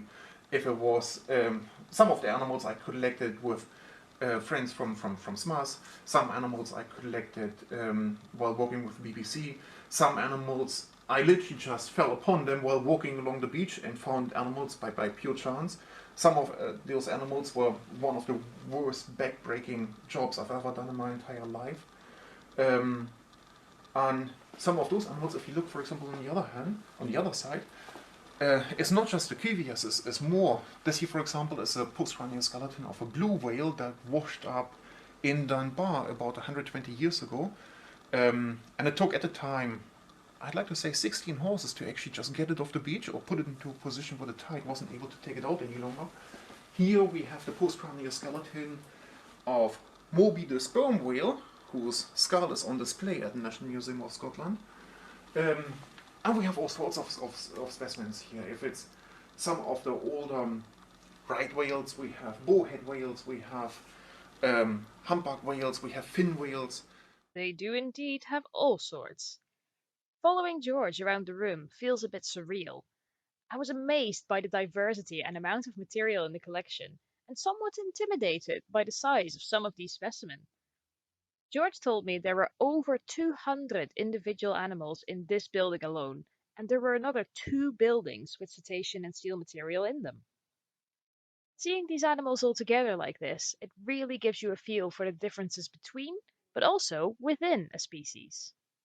This here, behind me, is actually the skull of the first female sperm whale discovered in Scottish waters. An animal that was sadly found dead in the Isle of North Uist in 2019. And luckily we had a chance, time to go and then collect it with the help of quite a few locals and the Scottish Marine Mammal Stranding scheme. And just as a comparison, for example, everyone is always wondering how big sperm whales actually are. Now this here is a pretty average skull size for a female sperm whale. Not fully grown, they might get a half meter longer. Maybe if you have a really, really old one, maybe up to a meter bigger. But if you compare that now to this animal, which is the skull of male sperm whale, it's probably 100 years old, maybe older. But just to show you the size, this skull alone might easily weigh 2 tons, while this skull here, dry weight, might not exceed 300 kilos. This skull here, over 5 meter. This skull here, about 2 meter 20. Yeah, just for comparison. Wandering around the room some more, we also came across some familiar faces. Back again to this one here. This here is actually one of our celebrities at the National Museum of Scotland. This here is the skull of Lulu, the killer whale. Lulu was an animal, she was at least 20 years of age. She died because she got entangled in fisher nets on the Isle of, what was it? Isle of Tiree we got it from. And Lulu made headlines because she was found to have the highest level of PCBs found in any killer whale on planet to this day. Lulu was a known individual from a small population of killer whales, most commonly referred to as the Scottish West Coast population. This population has less than 8 animals left, and only 2 individuals are seen regularly. Lulu's stranding was therefore a tragic loss, but it has also provided some very valuable insight into the health and status of this small population of killer whales and the ecosystem they, as top predators, live in and dominate. Lulu was also one of the first animals where I saw George in action. After we at SMASS did an extensive post-mortem and took all the samples we needed, George and his team came to collect the skeleton and prepared for the museum collection. This is a long, precise, and really rather smelly process, and one that George is an absolute master in. After he removes all the soft tissue, the bones go for special maceration. We followed George into the building, which is used for the final steps in the preparation process. It's very warm in here. Yes, it is very warm. It's on purpose because this room here, actually our machine room, what we are using it for is to dry out all the material process before it actually reaches the main collection area. And as you can see here, we are stuck up to the heads. And skeletons. This here, for example, this was the latest cuvia big whale we collected on the Isle of, was it South Uist? I think it was South Uist. Some squirrel skins, but they have nothing to do with that. Here is one of the 3 northern bottlenose whales that died at the end of last year in Argyll and Bute, if I pronounce it properly. Same as 2 animals behind you. These are the two other animals that died at the same time. They are the jaws of the male. This is the large male, the large bull that died at the same time, and this is the female that died at the time. Both that is the skeleton, sadly incomplete, but it is the skeleton of a true speed whale, the first record from Great Britain. Just waiting here for our curators to come back, to be registered, and then finally put away somewhere in our collection center. For both that, loads and loads of small specimens. As I said, it looks a little bit random right now, but it's literally just because no one was allowed to come in. How long does it take for a full skeleton to dry out? This is actually quite an interesting question, because we do have some skeletons which were collected in the 1880s, 1890s, and they're still leaking oil. So after 130, 140 years, those skeletons are still not dry. Water, blood, and echo we can remove within a week, maybe 2 weeks, but much of the oil that's caught inside the whale bones, it may take several years for it to completely disappear. So that's oil? That's oil, yeah. And it just leaked out of this? It leaked out of this. This here was a juvenile northern bottlenose whale from Agadam Butte. It looks nasty, it is actually nasty. But it's part of it. It's part of it. And this building here was built specifically for these works. So we don't mind the mess.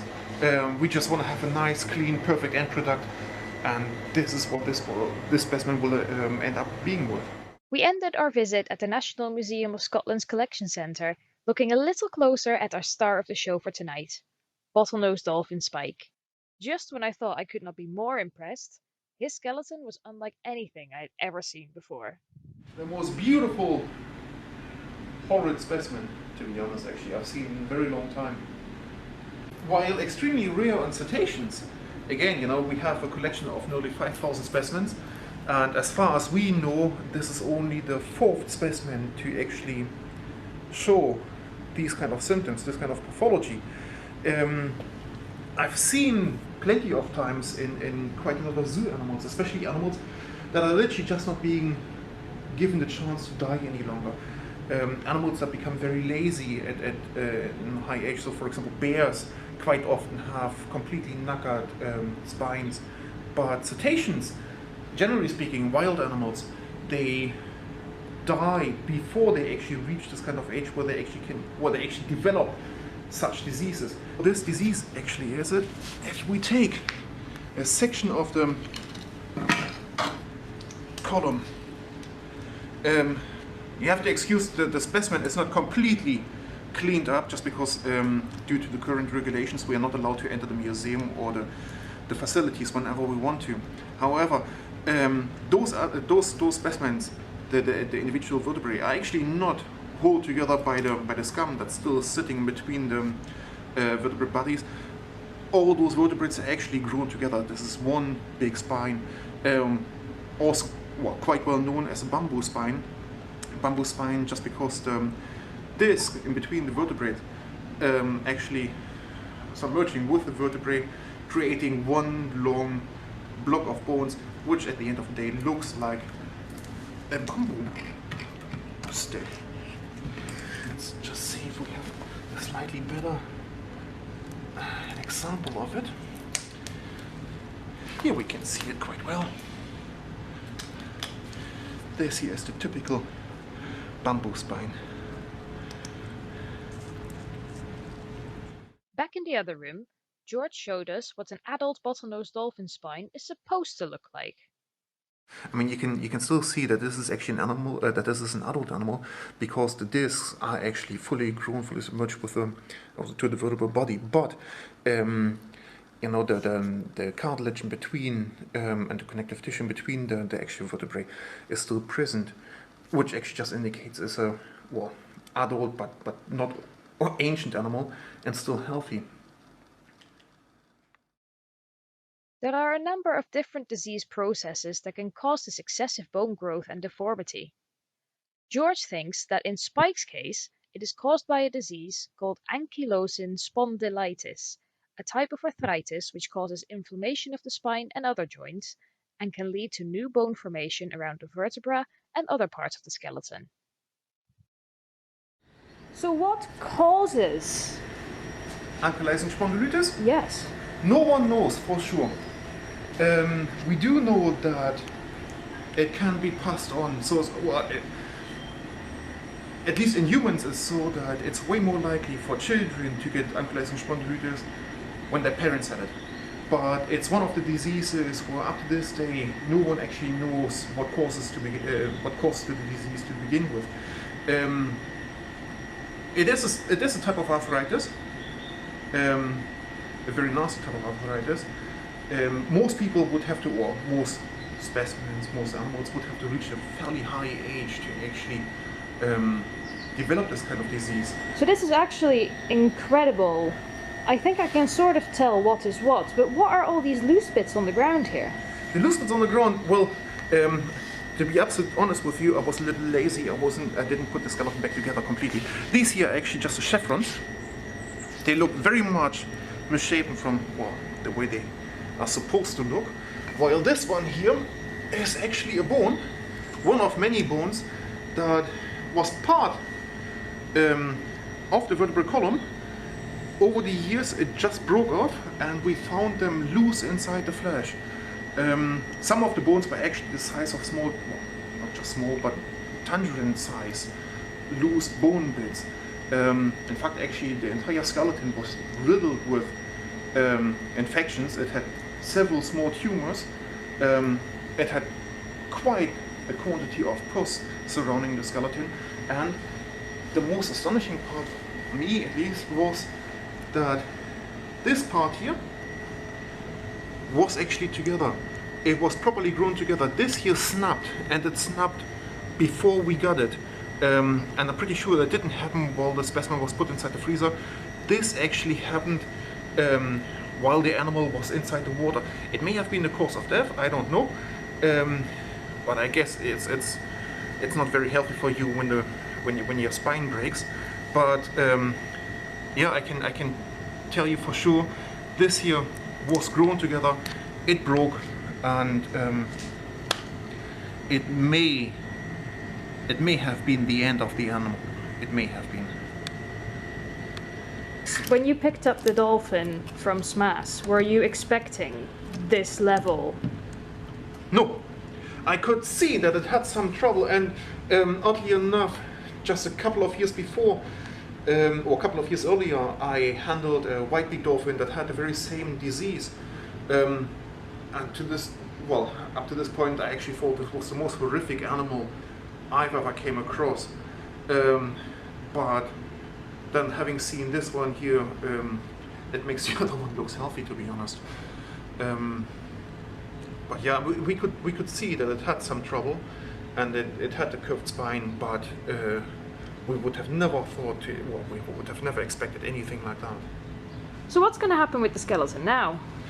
Well, once we are allowed to go back in, just as usual, I will continue cleaning it up until it's, well, just perfectly white and clean. And then it will be registered, and it will go into the storage facility, the one you've seen earlier on, and it will become part of our cetacean collection at National Museum of Scotland. And will that be open to anyone who wants to do any research on this particular animal? Of course it will. I mean, that's why this is why we have these collections. The collections are not available for visitors, just to have a look around. They're specifically for guest researchers.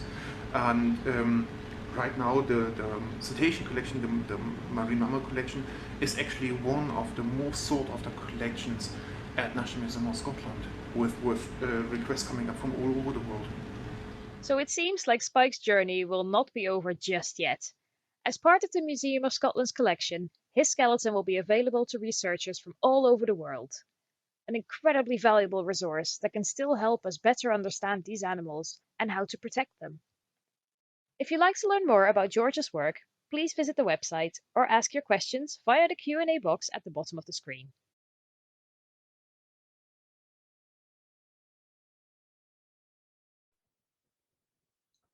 Okay, so that was a fantastic selection of talks from our panelists about Spike and his life throughout the Marine birth. And I want to invite, well, Ben's here and Marielle. So I'll invite Emily, there she is, and Barbara and George to turn on their cameras and join us. Welcome, everybody. All right, so we have had a literal slew of positive commentary in the chat box and also 32 questions currently open, which we can't possibly get to. So I know these guys have been looking through and answering some questions as we go, and please rest assured that we will make sure to send out answers to the rest of them as the night continues. But I'm going to start from the top of this upvoting list and then try a bit to pass the questions around and let these 5 chat between themselves. So Paul Sharman asks, hi Ben, do you think that the bottlenose dolphins that participate in porpoiside are of specific pods in the same way that some orca are fish eaters and other seals, for example? Or do you think this is just a general population thing that happens for various reasons? Oh, good question. And I guess in the spirit of this, other people can in this panel can chip in as and where appropriate, because I don't have the answer. The first point is porpoiside happens quite a lot in the sense that in terms of and Marielle can fill in the answers in terms of the percentage of porpoises washing up, but a significant proportion of the porpoises washing up on the east coast of Scotland have been attacked and killed, most probably by bottlenose dolphins. And I say most probably because A, we've seen it, and B, a lot of the marks on animals match up to the tooth spacing of bottlenose dolphins. And I know that from visiting the National Museum of Scotland repository in Edinburgh that George was just leading to. And I spent a day in there with a tape measure measuring teeth on various skulls. And we worked out that the spacing between teeth, the scratches on the porpoises is 11 millimeters most often. So we worked out it's bottlenose dolphins, and that kind of led to the suspicion that it was bottlenose dolphins killing the porpoises. And then the film footage came in to put the nail in the coffin to kick the story off. Going back to the question about whether it's any particular dolphins, don't know particularly. There's been several observations seen, and others on the panel, particularly Barbara, could probably fill us in on whether there's any known individuals being seen doing this. One of the massive challenges is you can't just say, I'm going to go and study this. I'm going to go and watch it on Thursday or something. I had a film crew ring up and say, we're going to be there on Thursday. Could you take us out in the boat and we'll film this so we can get it on national TV. So it's a very difficult thing to study, and I've seen it. I was out for nearly 7 years out in the boat doing various bits and pieces. I saw it twice. Once with a BBC film crew, and we didn't turn the cameras on because we didn't recognize what was going on. It's a very, very difficult thing to observe. But when we have seen film of it, it's often several individuals that are involved at the time. So it's quite difficult to work out whether there's just several animals that are excited about the thing and involved, or whether there's a ringleader or quite who's doing the activity. But it's definitely not a Murray Firth thing. When we first reported it, there was shock and horror that dolphins, which were thought to be lovely smiley animals, were actually ruthlessly hunting down and killing porpoises. And lots of other people said, oh, we've never seen anything or something like that. And then since then, people went back to their own data sets, and then from the CSIP, the English and Wales data set, there was oh yeah, we've got some carcasses. We put it down to some entanglement in fishing nets or some other cause. We have those same signs in some of our animals. Since been seen in dolphins in the North Pacific. It's been seen down in New Zealand and so on. So it seems to be a thing. And just very, very quickly, I give it as all the evidence to students, and we've come up with at least 12 different reasons. So top 5: fun, fear, food, freaks, and practice. Fun, it could be dolphins being dolphins, enjoying it. It could be fear that there's some issue to do with dolphins because there's not many predatory sharks in the Murray Firth, maybe. Food, maybe there's competition. maybe the dolphins just got the wrong end of the stick and they're polluted in some way, that's some aberrant behavior.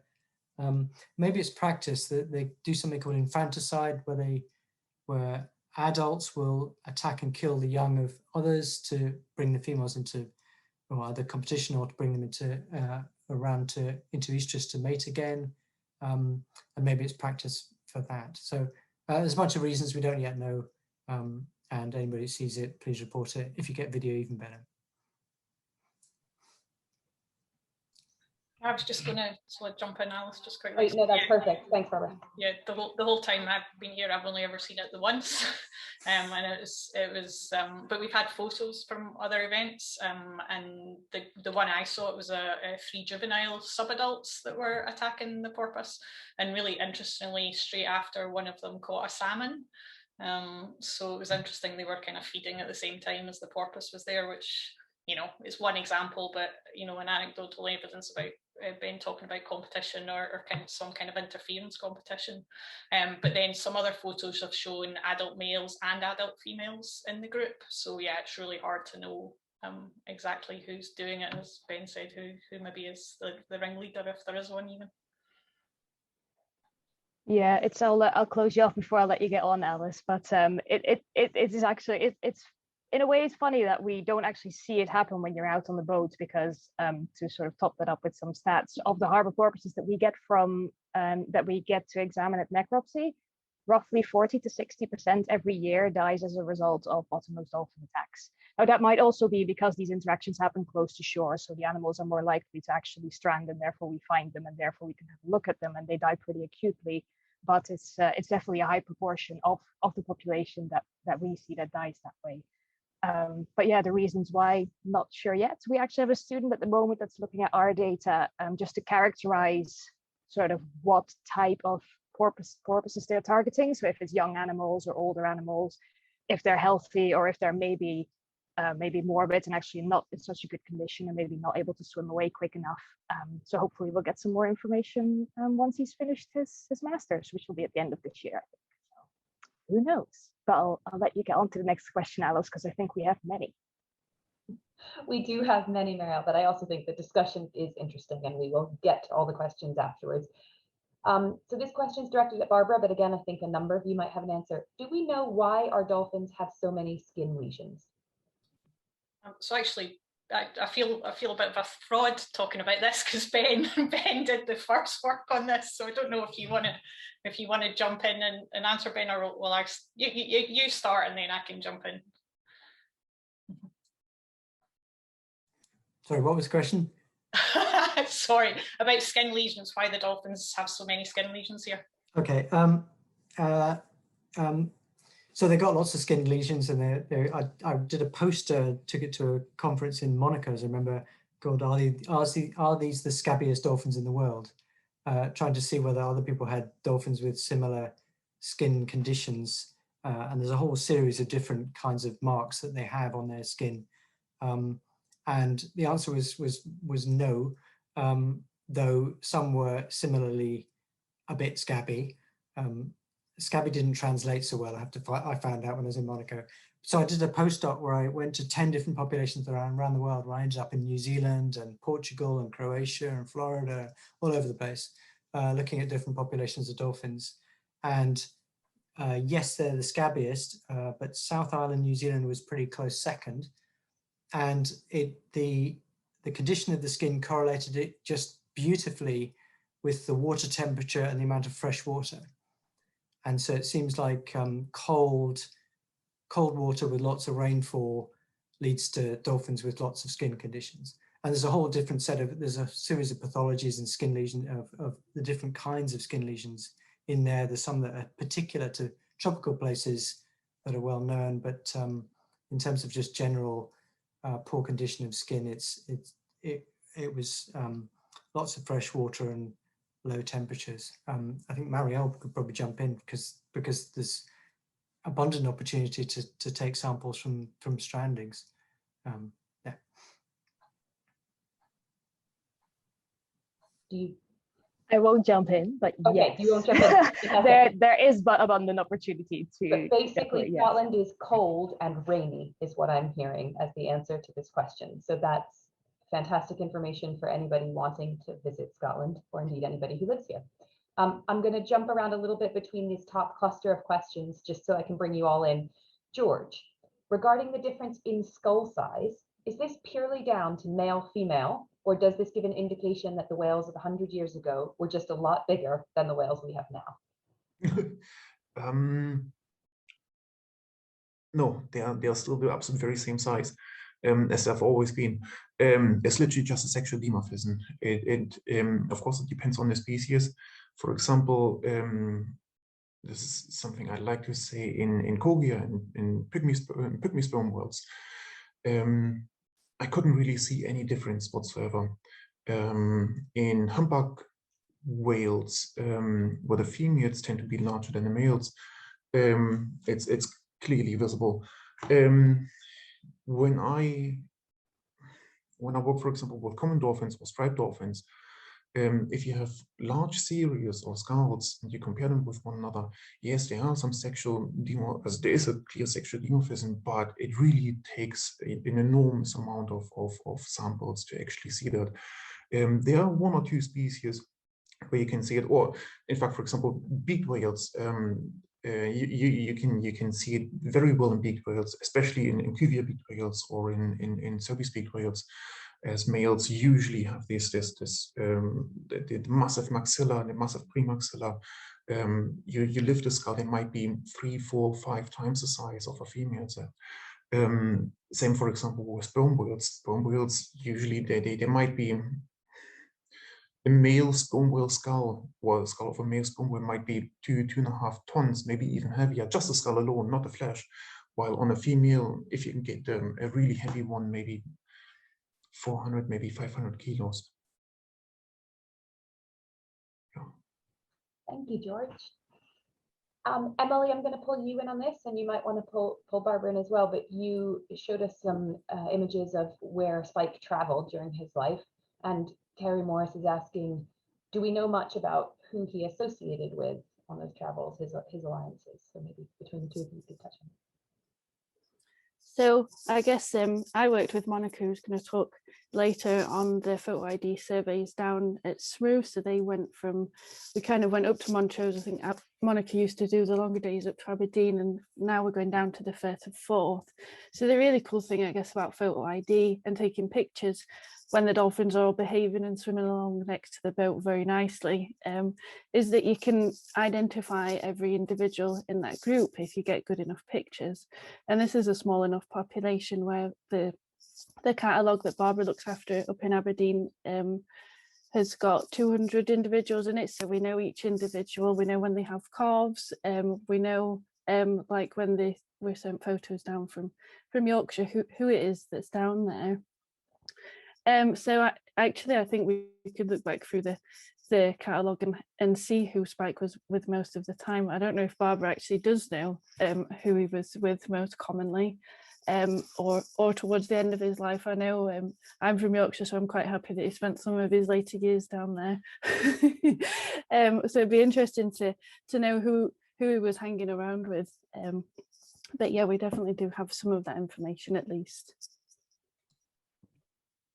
Yeah, Emily, thanks. So I would need to have a look at our database to find out exactly, but what we found and what Ben found when he started, and we still see here is and Kerry will know this, is the bottlenose dolphins have what they call a fission fusion society. So it's not like a stable social groups or pods like killer whales. They mix and match quite a lot.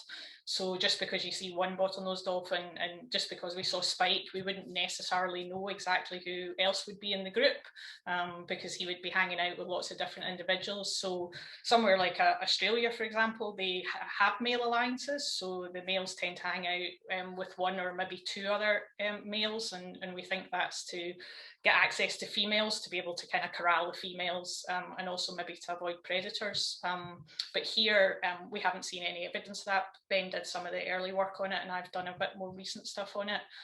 So there doesn't seem to be that kind of really stable social bonds between the males and the bottlenose dolphins here in Scotland.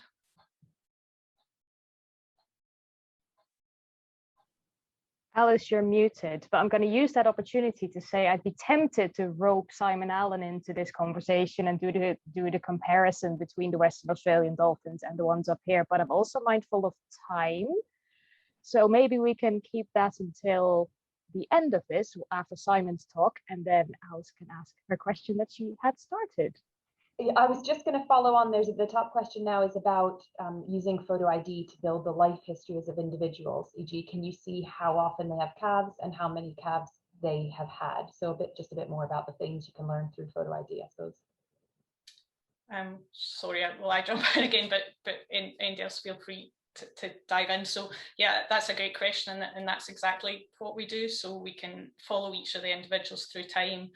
We don't know who the fathers of the calves are, because bottlenose dolphins are very promiscuous, but we do know who the mums are. As I mentioned in the video, they tend to stick really close to their mums when they're newborn, so we can identify that.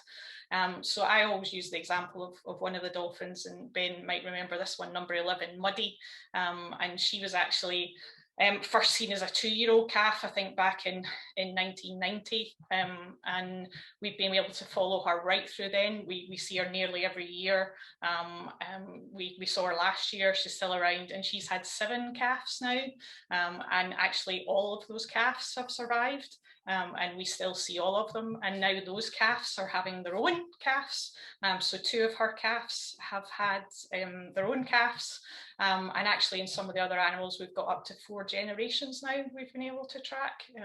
So which is what's exciting to me about this work, is actually following the individuals and finding out more about them. That is an incredible life tree that we can see there. And Katie's just popped on, which means it's time for this section to end. But I just want to reiterate, there have been so many amazing comments about the individual talks, but also just about the way that you have managed to weave them together, and that we can learn more by looking at all the different areas of work through the kind of line of this one individual. So I just want to say thank you to all 5 of you for bringing that section together, and then we will turn things over to Katie. Fab, thank you everybody. So we've come to our final section of the evening, and in this section of the evening we're going to for a journey across the globe from Inverness to India and beyond, and we're going to look at some citizen science projects that we can get involved in locally, and some global projects that have surprising connections to those closer to home, and how volunteering with WDC Shortwatch and SMASS sampling programs have influenced the paths of some of our speakers. And for those of you that are not familiar with WDC Shortwatch, it's a citizen science project run by WDC, Whale and Dolphin Conservation, in which we train up volunteers to carry out land-based station surveys from specific locations along the Scottish coastline. And we use this valuable data to better understand how whales, dolphins, and porpoises use the coastal waters around Scotland, so that we can better protect these incredible creatures. And this long-term data collection it wouldn't be possible without our wonderful task force of Shorewatch volunteers. So now I'd like to kickstart this section with Nicola Hodgins from WDC and Monica Arso-Civi from St Andrews Marine Mammal Research Unit, and to find out how we can help out with photo ID projects. So over to those two.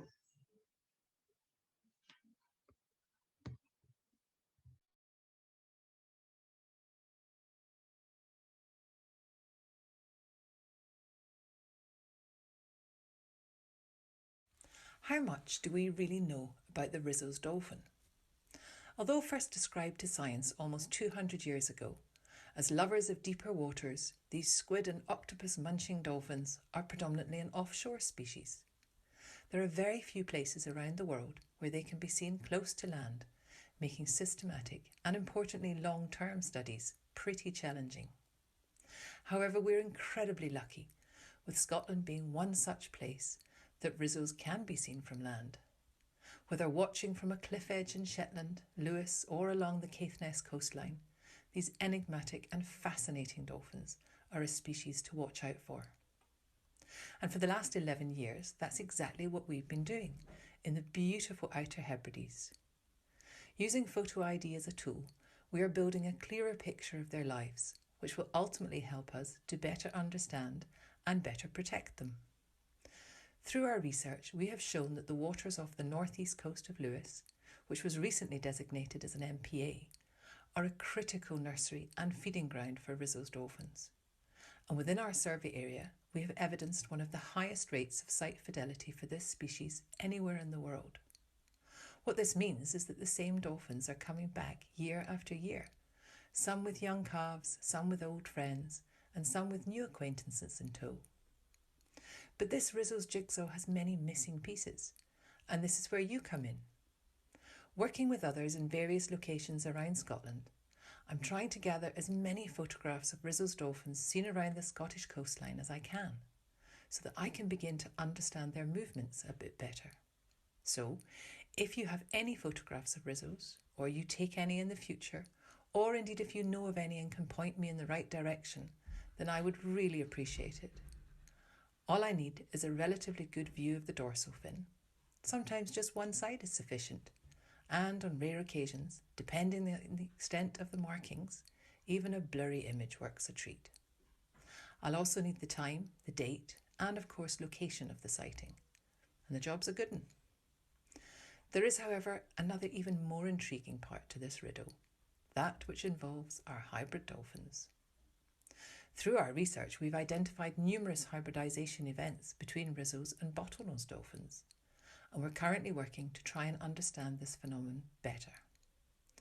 So as a double whammy request, I'm asking you to please send me any images you might take or come across of either mixed species pods of Risso's and Bottlenose dolphins, or of slightly weird looking individual dolphins.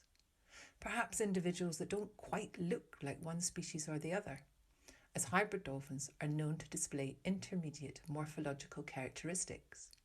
For example, it may on first glance look like a bottlenose dolphin, but on closer inspection, you can see that it has a truncated rostrum. Our hybrids have predominantly been seen in the waters around the Isle of Lewis. However, we've recently had a sighting reported from the Pentland Firth, so you never know where they might show up next. Keep your eyes on the water, and thanks to everyone who can help us in trying to solve the Risso's riddle, both parts 1 and 2. And I look forward to hearing from you, to seeing your photos, and of course answering any questions that you might have. Thank you very much.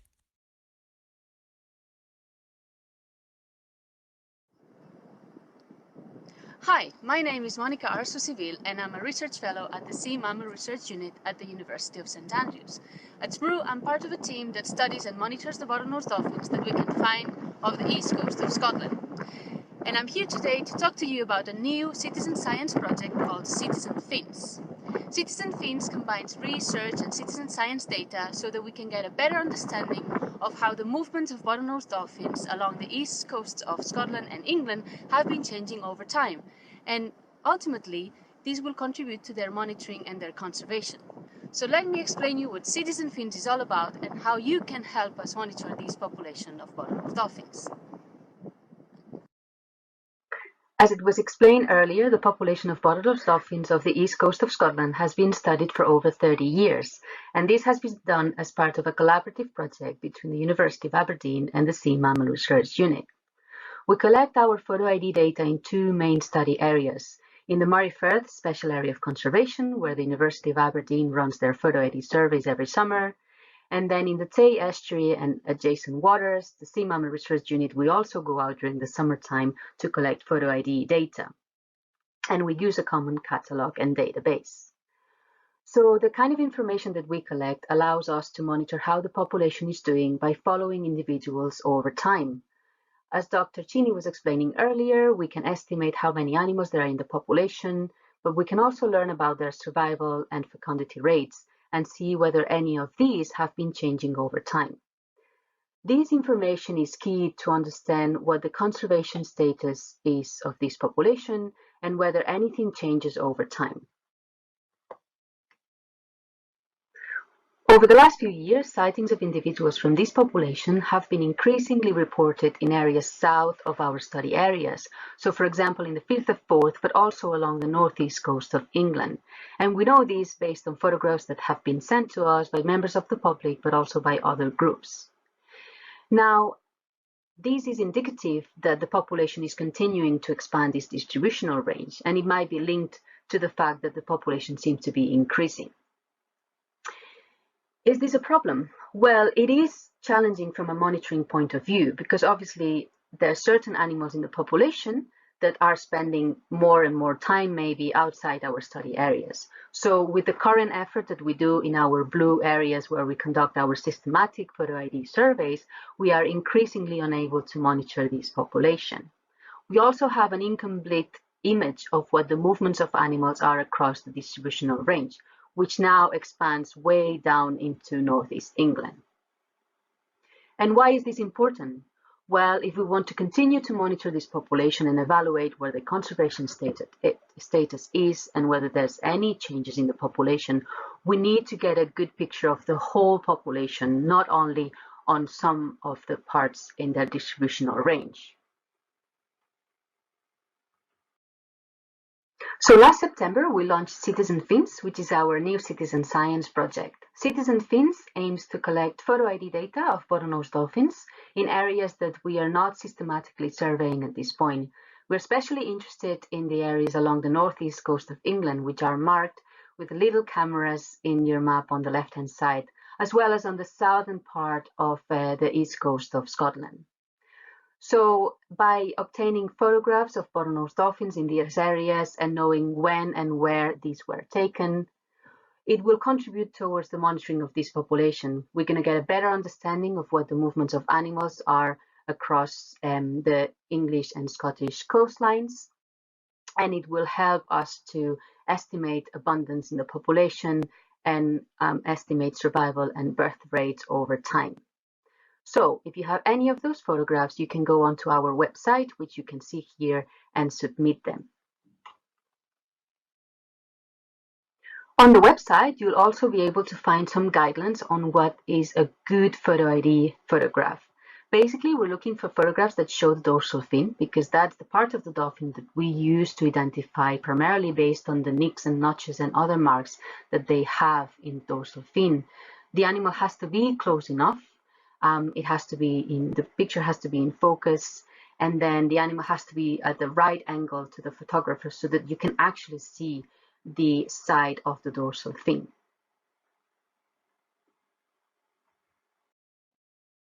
To finish off, I just wanted to show you the kind of data that have been already submitted to our project.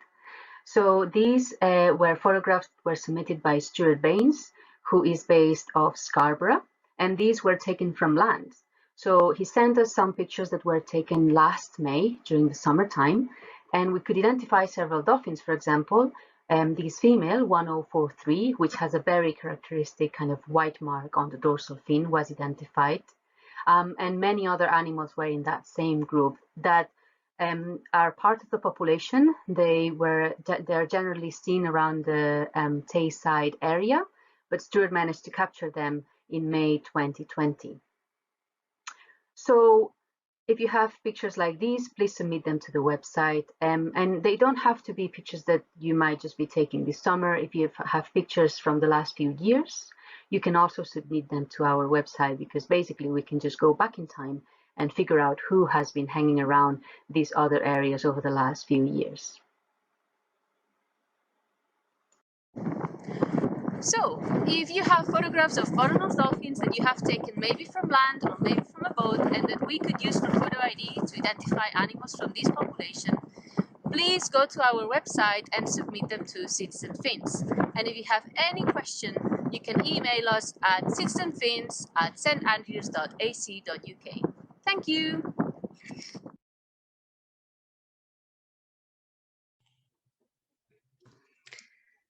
So thank you to Nicola and Monica. Now we're going to hear from Alison Lomax from the Hebridean Whale and Dolphin Trust and Divya Panika from Washington University, recounting their journeys into cetacean science and conservation, and how their involvement with WDC Shorewatch and the Scottish Dolphin Centre kick-started it all.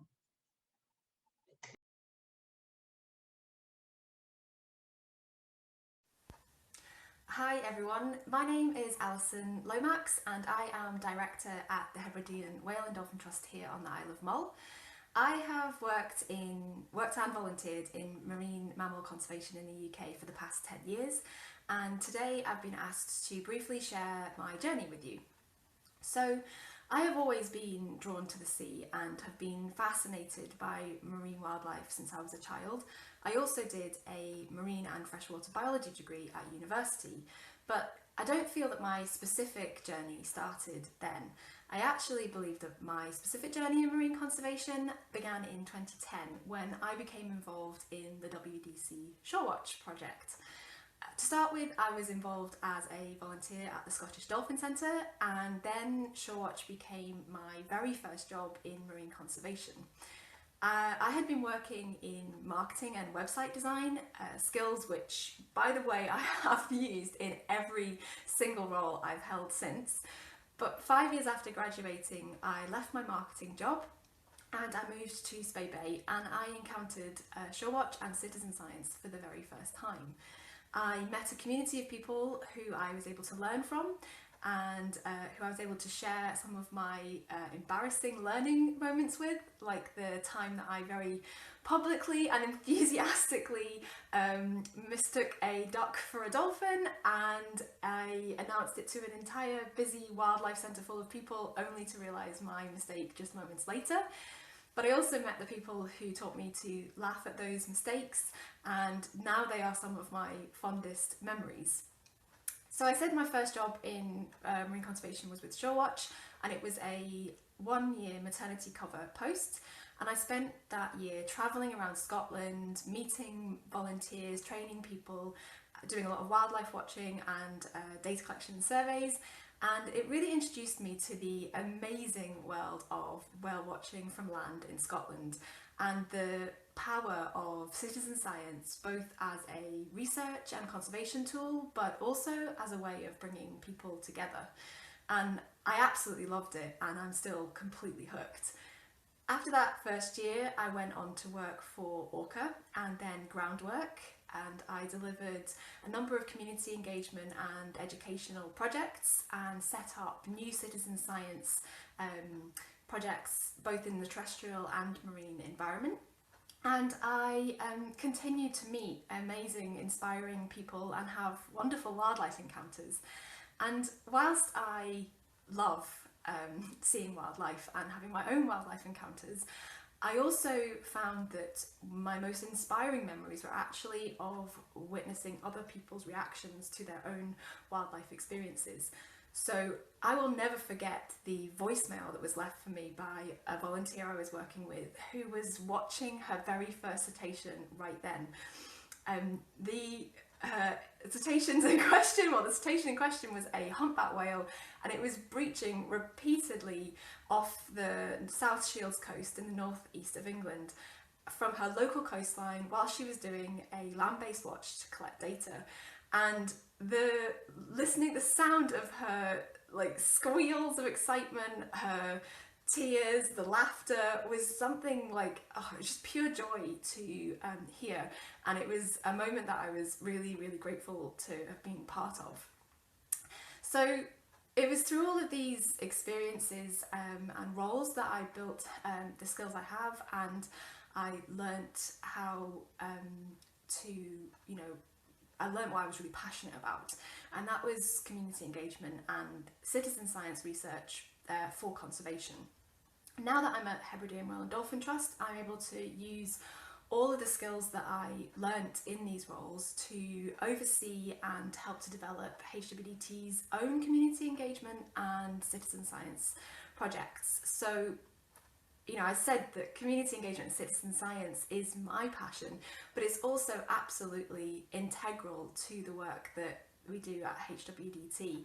All of our long-term monitoring depends on public participation, and whether that be that the volunteers that come out with us on Silurian, our research vessel, to carry out dedicated surveys with us, or our whale track community of sightings reporters who send in sightings and photographs year round. All of that data goes into our long-term monitoring programme, and it is really important for conservation. We have used this research for multiple reasons, but for informing marine protection policies and strategies, as well as encouraging the responsible use of our waters. So in 2019, my journey in marine conservation had a very fulfilling, full circle moment when HWDT held its very first whaley Kaylee. It was here on Mull, and it was to celebrate the launch of a new project, the Hebridean Whale Trail, which is a new community-based initiative.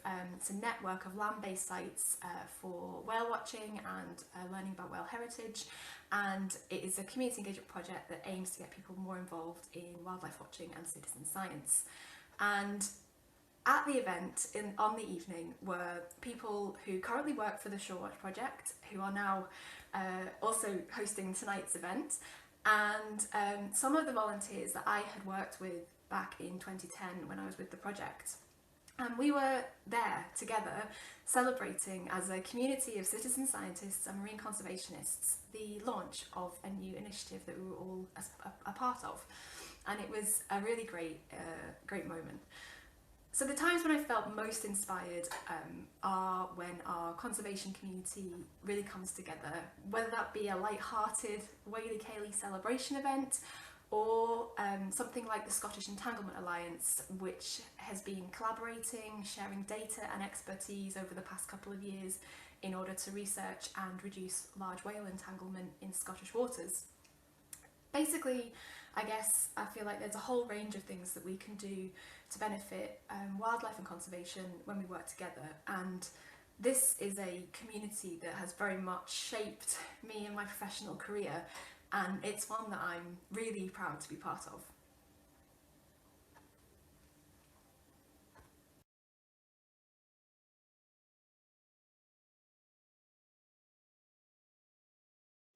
Hello everyone, thank you for inviting me to speak on this forum.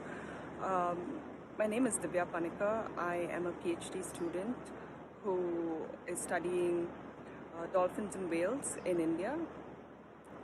My department is in the Oceanography department at the University of Washington. So my work in India is based off Lakshadweep Islands, which are a bunch of islands to the north of the Maldives, which is where I am right now. And my work deals with trying to understand what species we find in this region, how they're distributed, what kind of water characteristics do they prefer. And so far, my study has shown that we find blue whales in this region, which is new information for here. I use a bunch of methods to do my research. So one is through visual surveys, another is using platforms of opportunities like passenger ferries, and the third is passive acoustic monitoring. And using passive acoustic monitoring, we were able to record blue whale songs occurring off Lakshadweep. And to the best of my knowledge, this is the first record of blue whale songs in India. Additionally, we also have been recording spinner dolphins and have concluded that there are resident populations of spinner dolphins near these islands, and they are possibly spending time near the islands during their daily cycle to rest. I actually started my journey in marine mammal science a long while ago when I was a volunteer at the Dolphin Center at Spey Bay with WDC, and that was my first introduction to the marine world. Interestingly, I have actually lived near the coast all my life in India, but have never really been exposed to the beach or the marine environment when I was growing up. So you can imagine when I came to Spey Bay, it was just so rewarding to know about the marine environment, to partake in educational activities, research activities, public engagement. It was a wonderful opportunity to see how to work in this field. And I gained a lot of inspiration from that. And when I returned to India, I realized that we have a really long coastline of 7,500 kilometers, and there's so much we can do. There's so much we still don't know of our marine life. So I decided to do shore watches along the coast to try and understand a coastal species called humpback dolphins. So that's where my journey started, and it was it got to this stage because of help from a lot of people and collaborations with a lot of people, especially in my country. One of the foremost folks who helped me was fishermen who took us out on boats, helped with research activities, made sure we're safe at sea. Then of course local researchers and managers also facilitated science, and it would not have been possible to do it without all these stakeholders.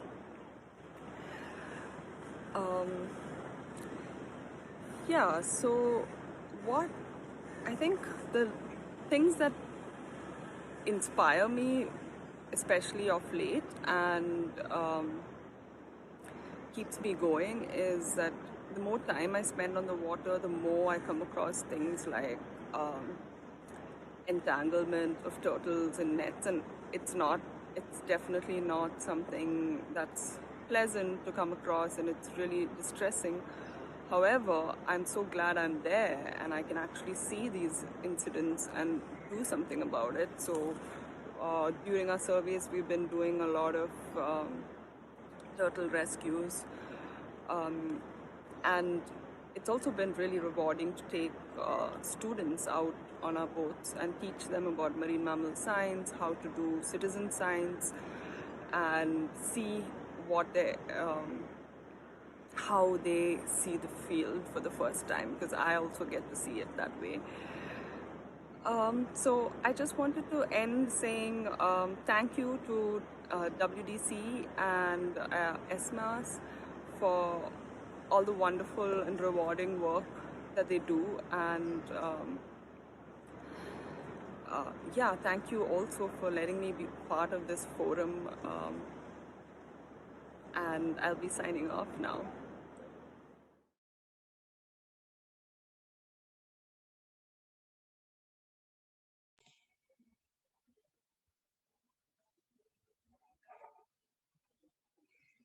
So that was great hearing from both Divya and Alison.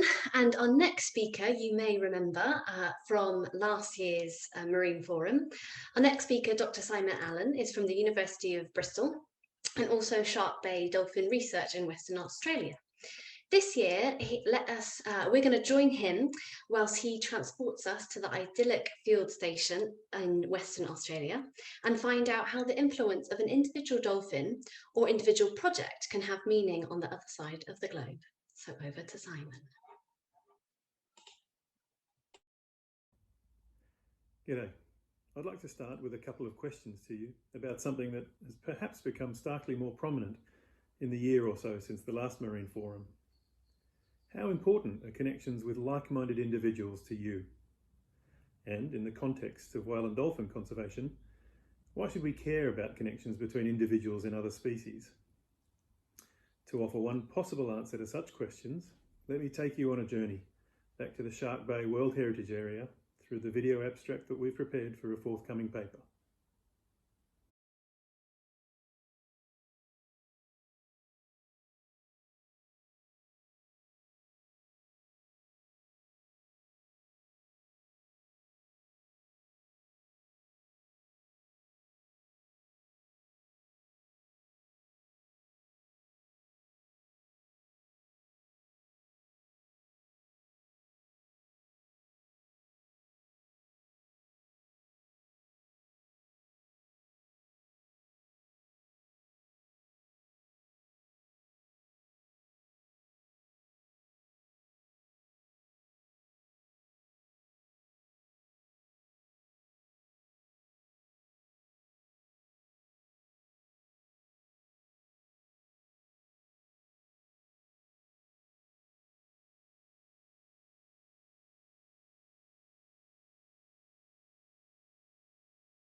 what we have found in this dolphin population is utter reliance upon strong connections and cooperation between individuals of like minds with shared goals.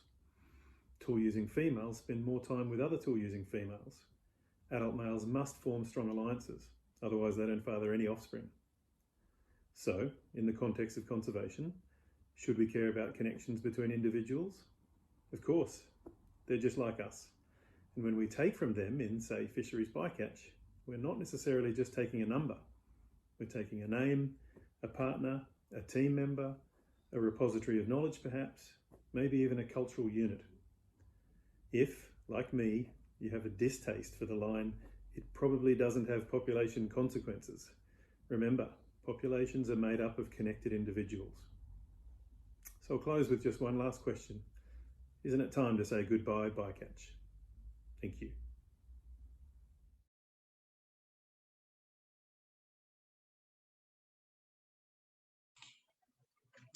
Well, fabulous footage there from Simon, and I'd like to thank all our speakers in this section. And now I would like to invite our speakers back to enter our panel discussion. So with Nicola, Monica, Alison, Simon, and why don't we invite Karen back as well to answer these questions, if you're happy with that, Karen. So as with the other panel discussions, we've had lots of questions coming in. And I think we could start with possibly one that's a bit of a combined question from an anonymous person and also Simon. And it was posed to Nicola, but I think both Alison from HWDT and Monica could kind of answer this as well. And it would be a nice opportunity for us to talk about the connections and collaborations between all the different groups and different NGOs that we've got here. So the question from Simon was, do HWDT share their Risso's images with Nicola? And then there was another question that can be answered, I think, in the same kind of time, was do the various marine mammal charities share data, get collective pictures of individuals? So over to you guys. Thanks, Katie. Yeah, I'll kick off and then hand over to these guys. But to say absolutely, HWDT and WDC have a data sharing agreement where we they brilliantly and very gratefully send us all their Risso's images. So we are in the process, it's a slow process, but we're in the process of creating a kind of sub-catalogue for HWDT for their Risso's dolphins. And in retaliation, what we tend to do is we send them images of minke whales because they host a West Coast minke whale photo ID catalogue. So it's very much a collaborative effort. I mean, we couldn't do this as well without our WDC shore watchers, who are brilliant, taking some fantastic images. And as I said, some of them, they don't even need to be really clear. You know, if the animal is really kind of markedly marked, so to speak, then sometimes it can actually be quite easy to recognize a known individual. So yeah, absolutely, it's very much a collaborative effort between a variety of different NGOs around Scotland and in fact the UK. So it's HWDT and CRRU and a whole bunch of different organisations, you know, Sea-Watch and everybody. We all work together, so it's definitely collaborative. Yeah, I'd like to second that. It's a huge amount of work actually pulling together a photo identification catalogue, and there's thousands and thousands of images that go into that. And actually, it's really important to be able to collaborate on projects like that. So, as Nicola said, while we send our Risso's dolphins images across to WDC, they reciprocate by sending their minke whale images to us, and we are actually in the process of finalising an update to our minke whale catalogue for the west coast of Scotland, and that will be launching very soon. So yeah, there's, as I say, thousands and thousands of images, and most of them actually, you know, they come from citizen scientists, they come from members of the public who are out there either doing dedicated land-based watches or are out on recreational vessels or even on ferries. And it's great that those images come in, and then we can get them where they're needed by working together.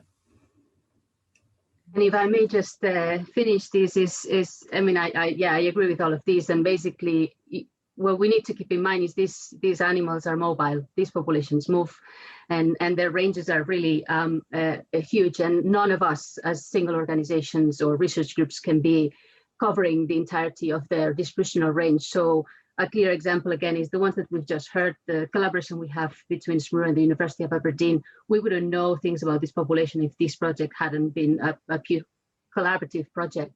And the idea behind citizen fins is that, you know, these animals are everywhere basically. So we need to pull from everywhere to understand better. It's not sometimes as easy as it sounds like, oh yeah, let's just put catalogs together and it's that easy, because as we just said, it's quite challenging and it takes a long time, but it is the way forward. And if we want to learn about these populations, we need to be able to pull information from across their distributional area and learn about the individual histories over time, or their distribution or abundance and so on. Fantastic, thank you guys. And whilst you're on the screen there, Monica, this one is for you from Janet. Is City Fins interested in bottlenose dolphin pictures from the west coast of Scotland? No, but I am. Yeah, well, what I did type directly on the chat.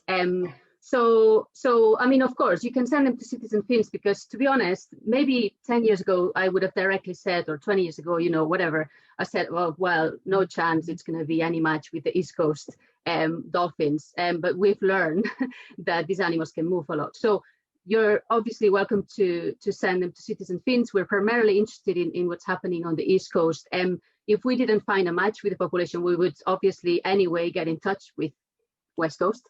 And obviously it'd be more likely that there might be matches with the bottlenose dolphins of that area. So what probably Nicola was gonna suggest also. So you're welcome to send them, but we would obviously also encourage to get in touch with the colleagues on the West Coast, that they have the records for the catalogue of bottlenose dolphins on that area. And actually, there's a couple of different populations on the West Coast. So HWDT are currently, again, looking at our catalogues all together, so minke whales and bottlenose dolphins. And yeah, we do have two distinct populations, possibly, you know, even some more interesting population dynamics linked to Rissos as well on the West Coast. So definitely, if you've got any photographs, you know, make sure you're sending them in, and yeah, we can see which population they belong to, if they're catalogued at all. Yeah, absolutely. And just to add to what Ali's just said as well, you know, again, just because you send them to one place, it doesn't mean that that's where they end up and they just sit there. That we are continually collaborating and sharing. So again, with the hybrid work that we're doing, we're working with HWDT to look at their catalogue and compare our Isle of Lewis bottlenose dolphin catalogue with the catalogue that they have. So it's very much a collaborative effort. So technically, whoever you send your images to, it's that they will somehow end up working their way around to being to the right place, so to speak. So basically, just send them to the people that you're probably closest to. Right. And this is probably a bit more of a general one for the whole panel to jump in at. So this is a question from Mark. What's the current thinking on the issues of the balance of positive and negative effects of whale watching or similar activities?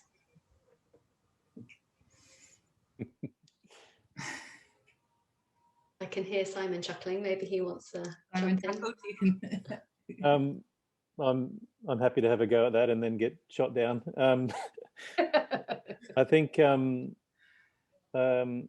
unfortunately, we live in a world where things need to be looked at in relative terms. And while tourism obviously has negative impacts because you can interrupt the important behavior of big, intelligent animals with busy social lives. On the other hand, almost no one has been able to draw a causative link between tourism activity, short-term changes in behavior, and long-term impacts on reproduction and vital rates, so reproduction and survivorship. And there's a couple of studies that claim it, but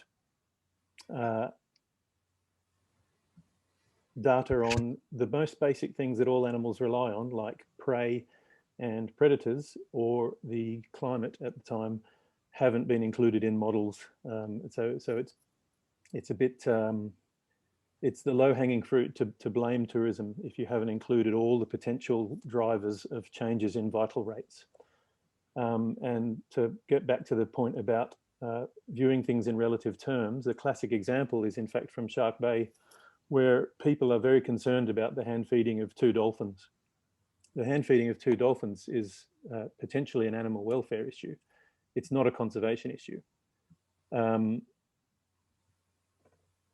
Bycatch happens and climate change is happening. And these things impact almost every population of every species of marine mammal on the planet. And they don't impact them in the way that we happen to be disturbing their behavior. They impact them in the way that we are killing them.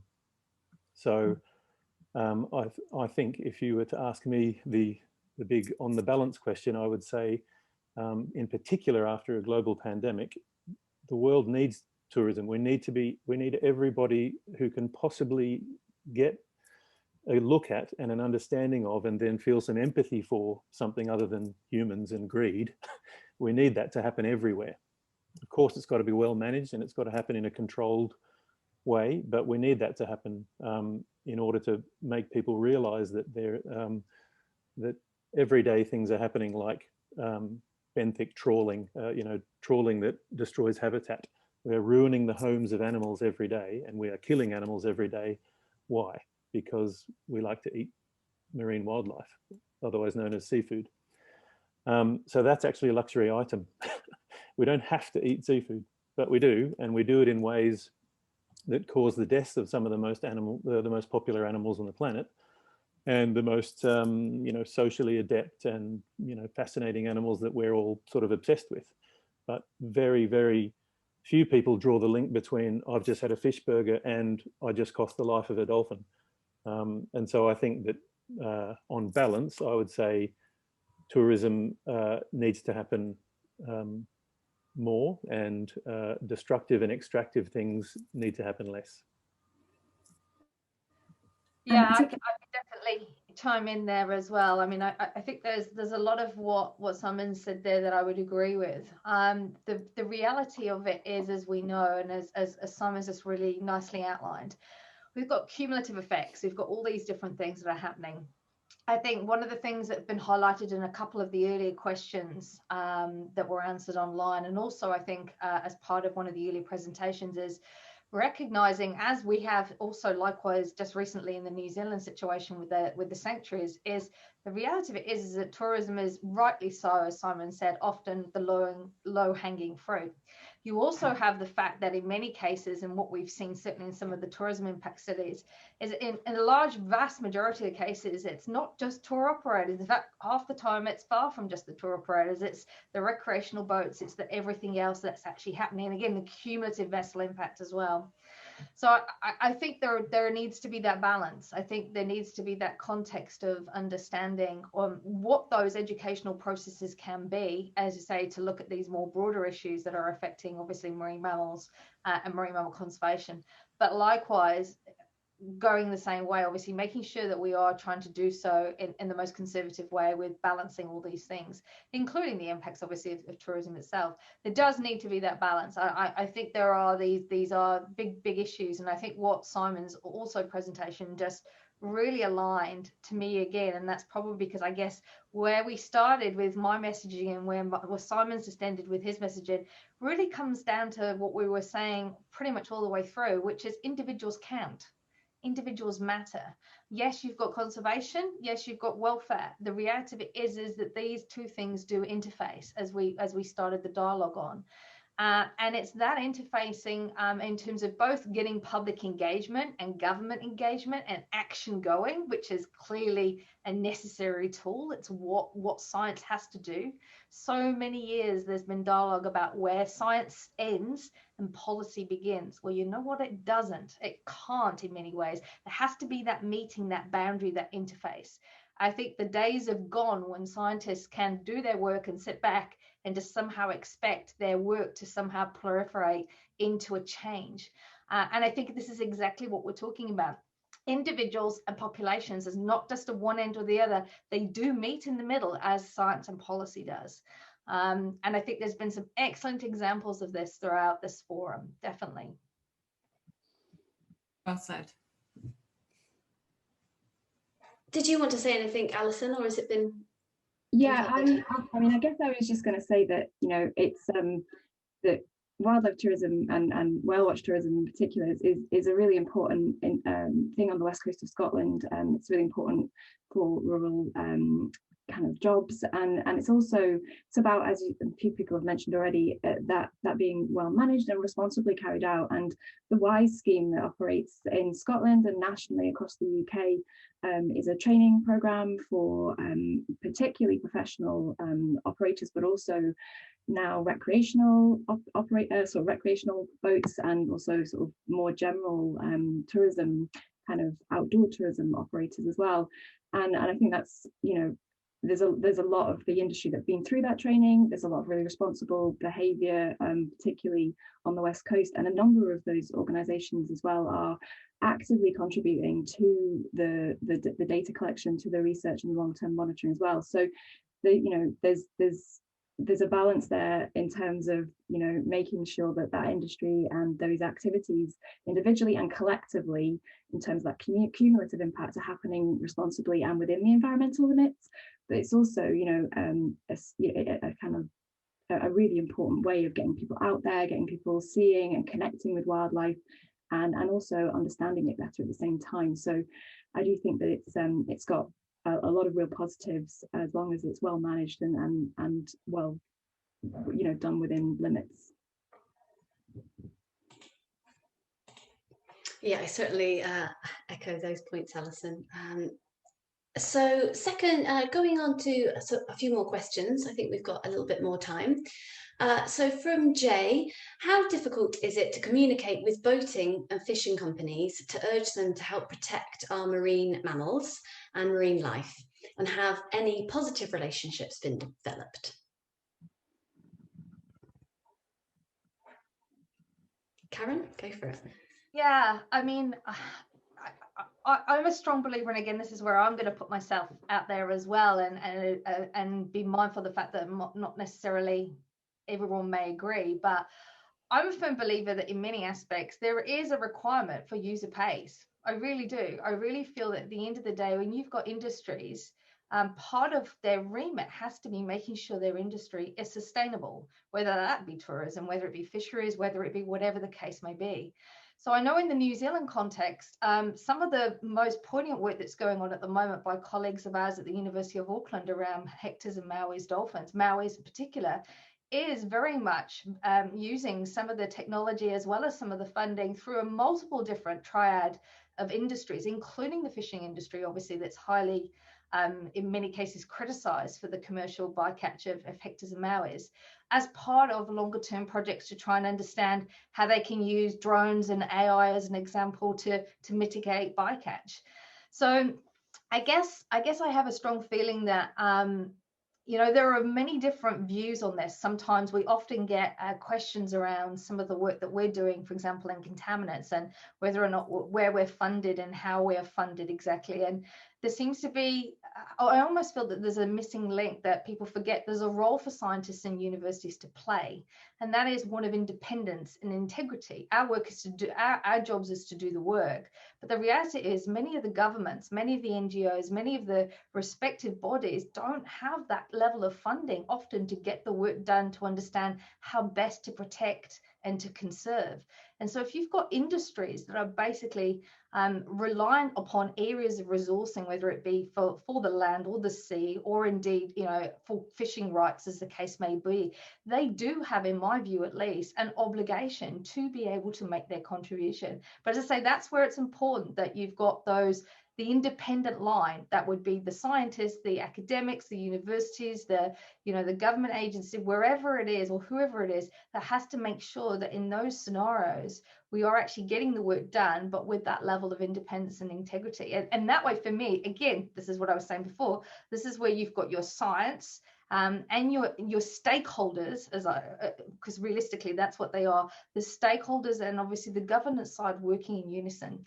It's certainly an issue for us here in New Zealand with critical species and populations, where unless you've got all those stakeholders around the table willing to actually contribute what they can in the way that they can, then it's going to be very difficult in many cases to be able to get the actual end results that at the end of the day is in the best interest of everybody. And that includes, of course, the industrial stakeholders themselves.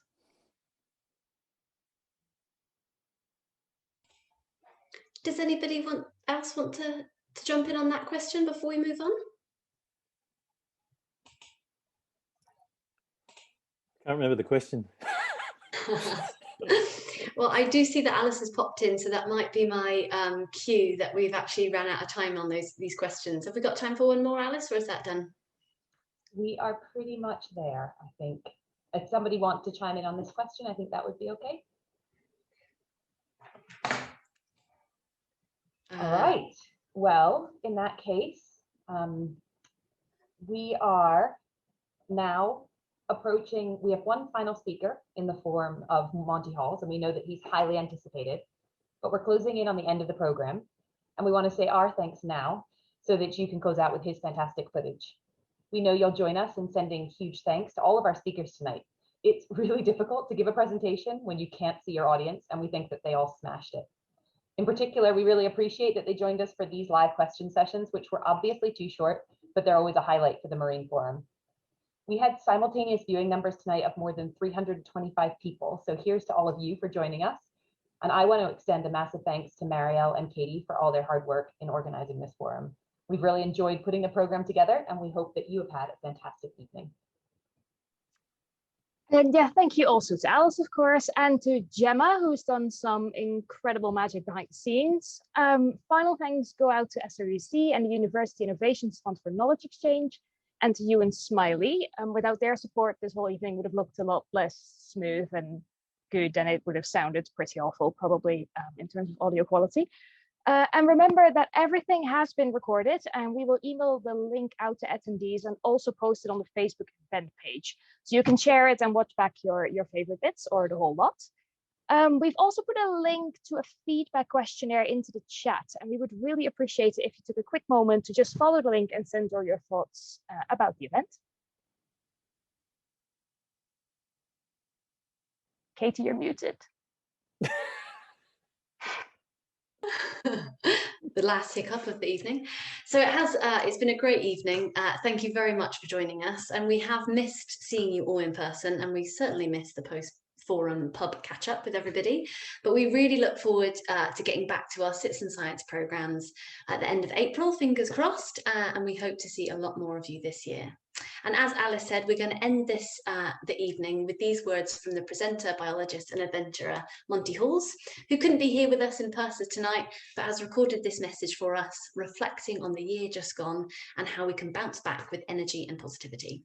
So enjoy these words from Monty and immerse yourself in a collection of yet again some fantastic pictures.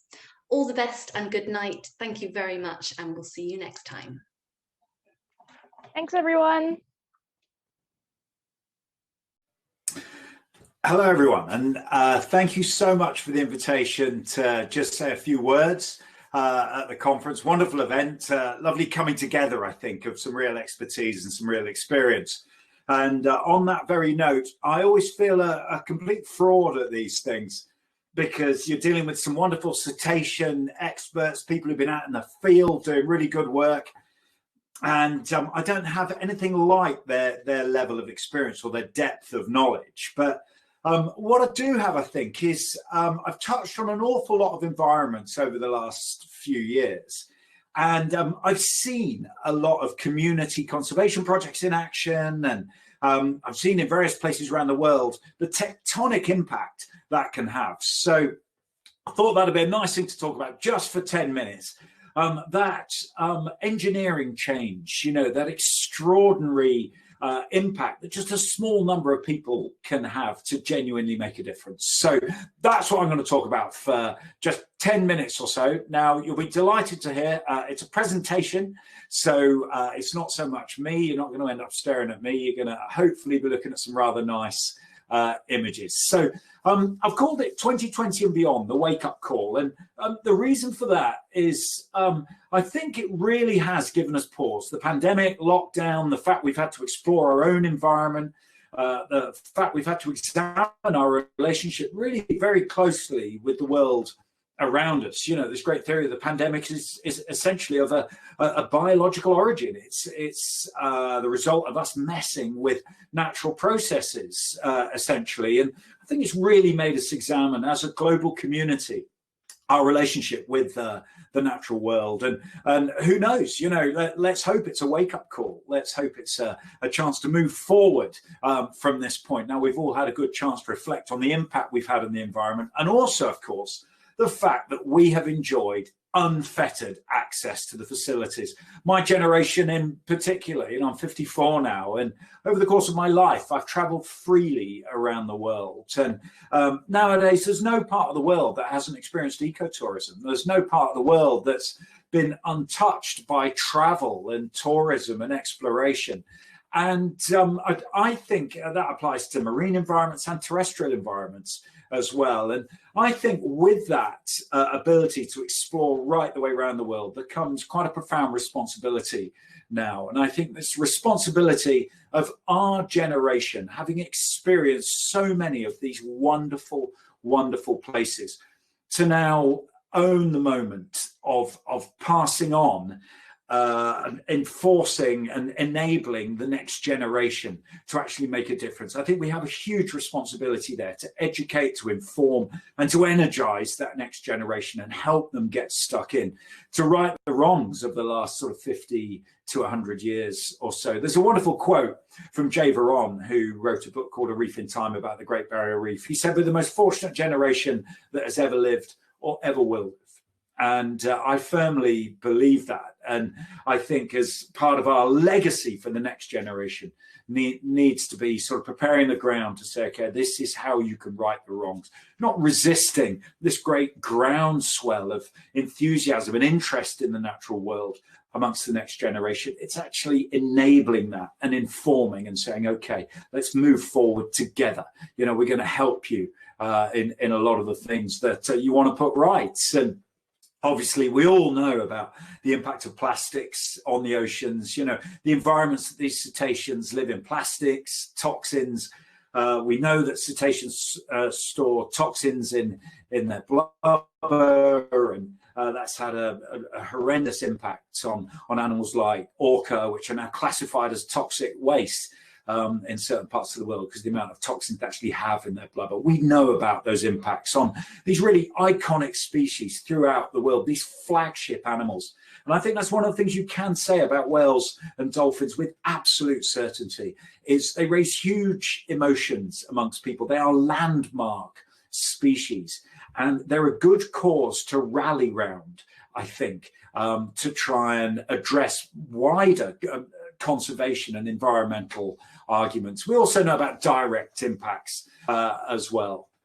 And you get these one-off events that really focus the entire world. When we're in Galapagos, the first time 2017, for one of our major stays there, a Chinese fishing boat just went right through the middle of this World Heritage Site and just harvesting sharks. Unfortunately, was apprehended.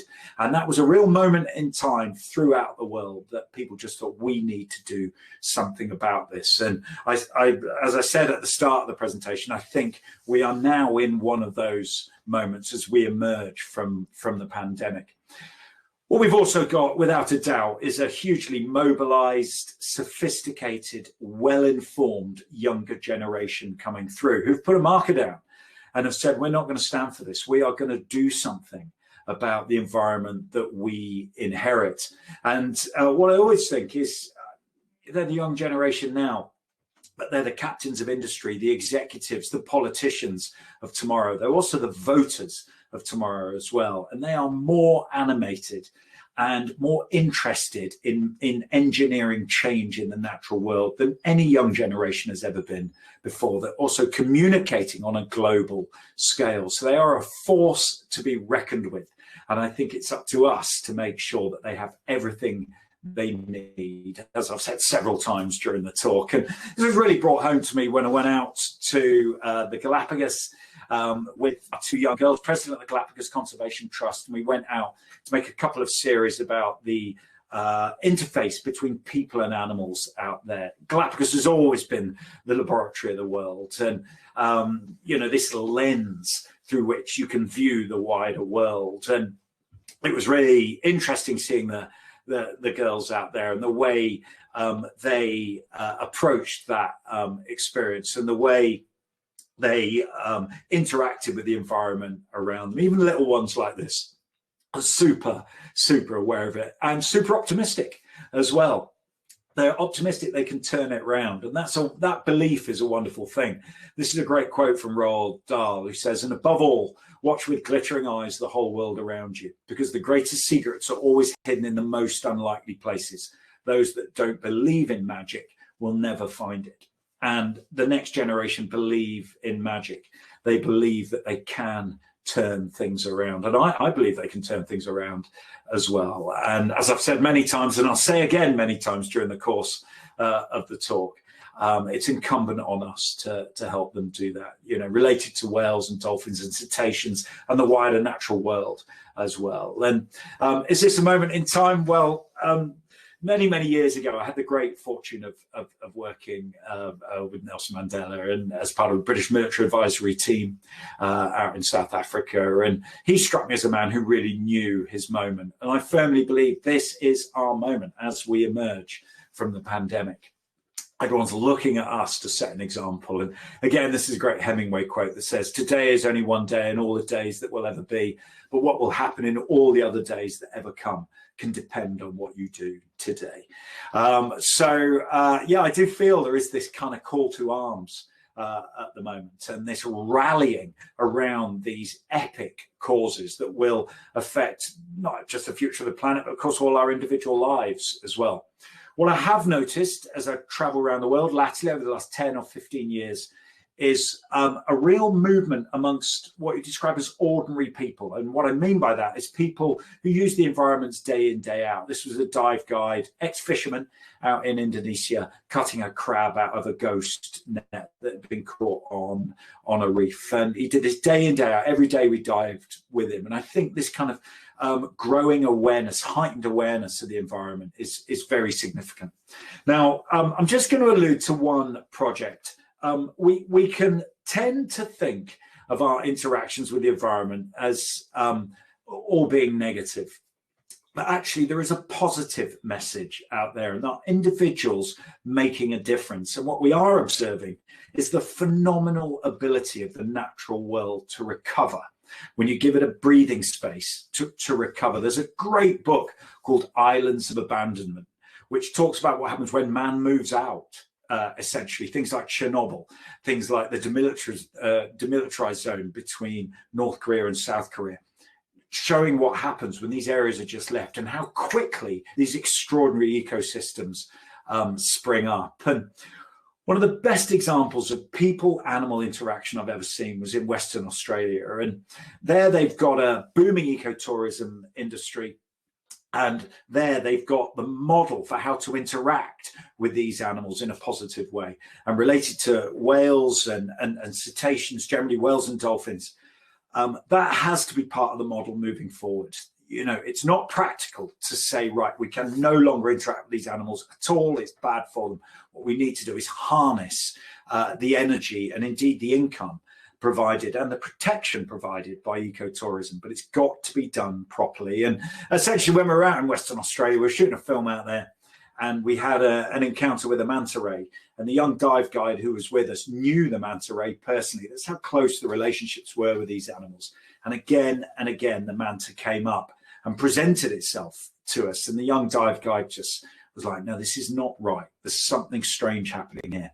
And when he examined it closely, he found there were hooks embedded, fish hooks embedded underneath its eye. And essentially what happened next, we shot a little film about it, but it was just a singularly poignant moment to make me realize and make us realize that our interaction with the natural world doesn't have to be negative. So I'm going to show you that short video, technology permitting. Here we go. And this is the story of Freckles the manta. Enjoy.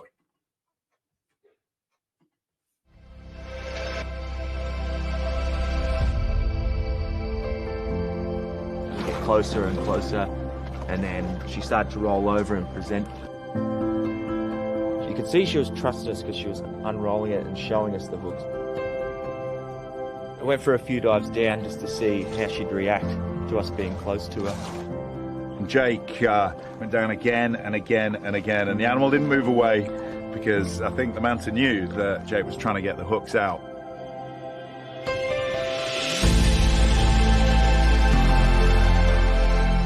I went down again just one last time just to say goodbye, and she actually stopped and just waited there.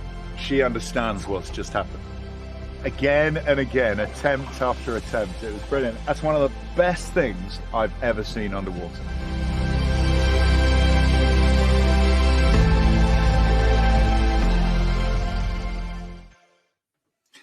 There we go. Wonderful stuff. Wonderful stuff. So we can get it right. You know, it does show we can get these things right. So, okay. So last couple of minutes. I've been told under threat of death, I'm not allowed to go over 10 minutes. So here we go. Yeah, just a quick thing about the Galapagos. The last time we were there, I noticed there was a wonderful kind of coming together of all of the themes I've talked about: young people, government agencies, mobilized individuals. And obviously we work with the scientific community out there and the conservation community as well.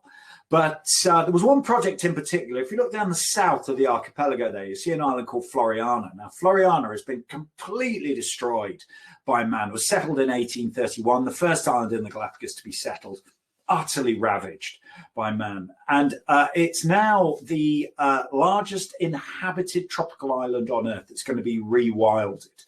And that's come about through the people who live there. It's come about through government cooperation. It's come about through conservation groups who've made a huge amount of noise about, look, this is a really special area, Darwin's Island. We need to turn the clock back and create the sustainable model for rewilding that we can spread out throughout the entire world to threatened ecosystems. And it's involved local people. It's involved highly knowledgeable guides. It's involved, you know, big logistics to get some of these iconic species back on to the island. And it's a wonderfully exciting project because for me, it symbolizes everything that WDC stands for. It symbolizes educating people. It symbolizes direct action in a positive way. It symbolizes helping very important research projects, and it symbolizes making a difference, creating a template for the future. And what happens is local kids got involved and local people got involved in cleaning the island up, and they work with these agencies to create a very viable model. And the whole world is watching Floriana at the moment and thinking, right, how's this going to work out? And local people, hunters, what were hunters, now go into the hills and they kill feral pigs that have been digging up tortoise nests to eat the eggs, etc., etc. And of course, you've got these wonderful individuals that people are rallying around. So it's a very positive story. So the last thing I'm going to say is there's a great quote from Margaret Mead that says, never doubt that a small group of thoughtful, committed individuals can change the world. In fact, it's the only thing that ever has. And I firmly believe that. So good luck. Many thanks to WDC and all the best to WDC. Keep up the extraordinary work that you're doing and get out there, get stuck in, and let's have a great 2021 and beyond. Let's put a marker down. So thanks so much.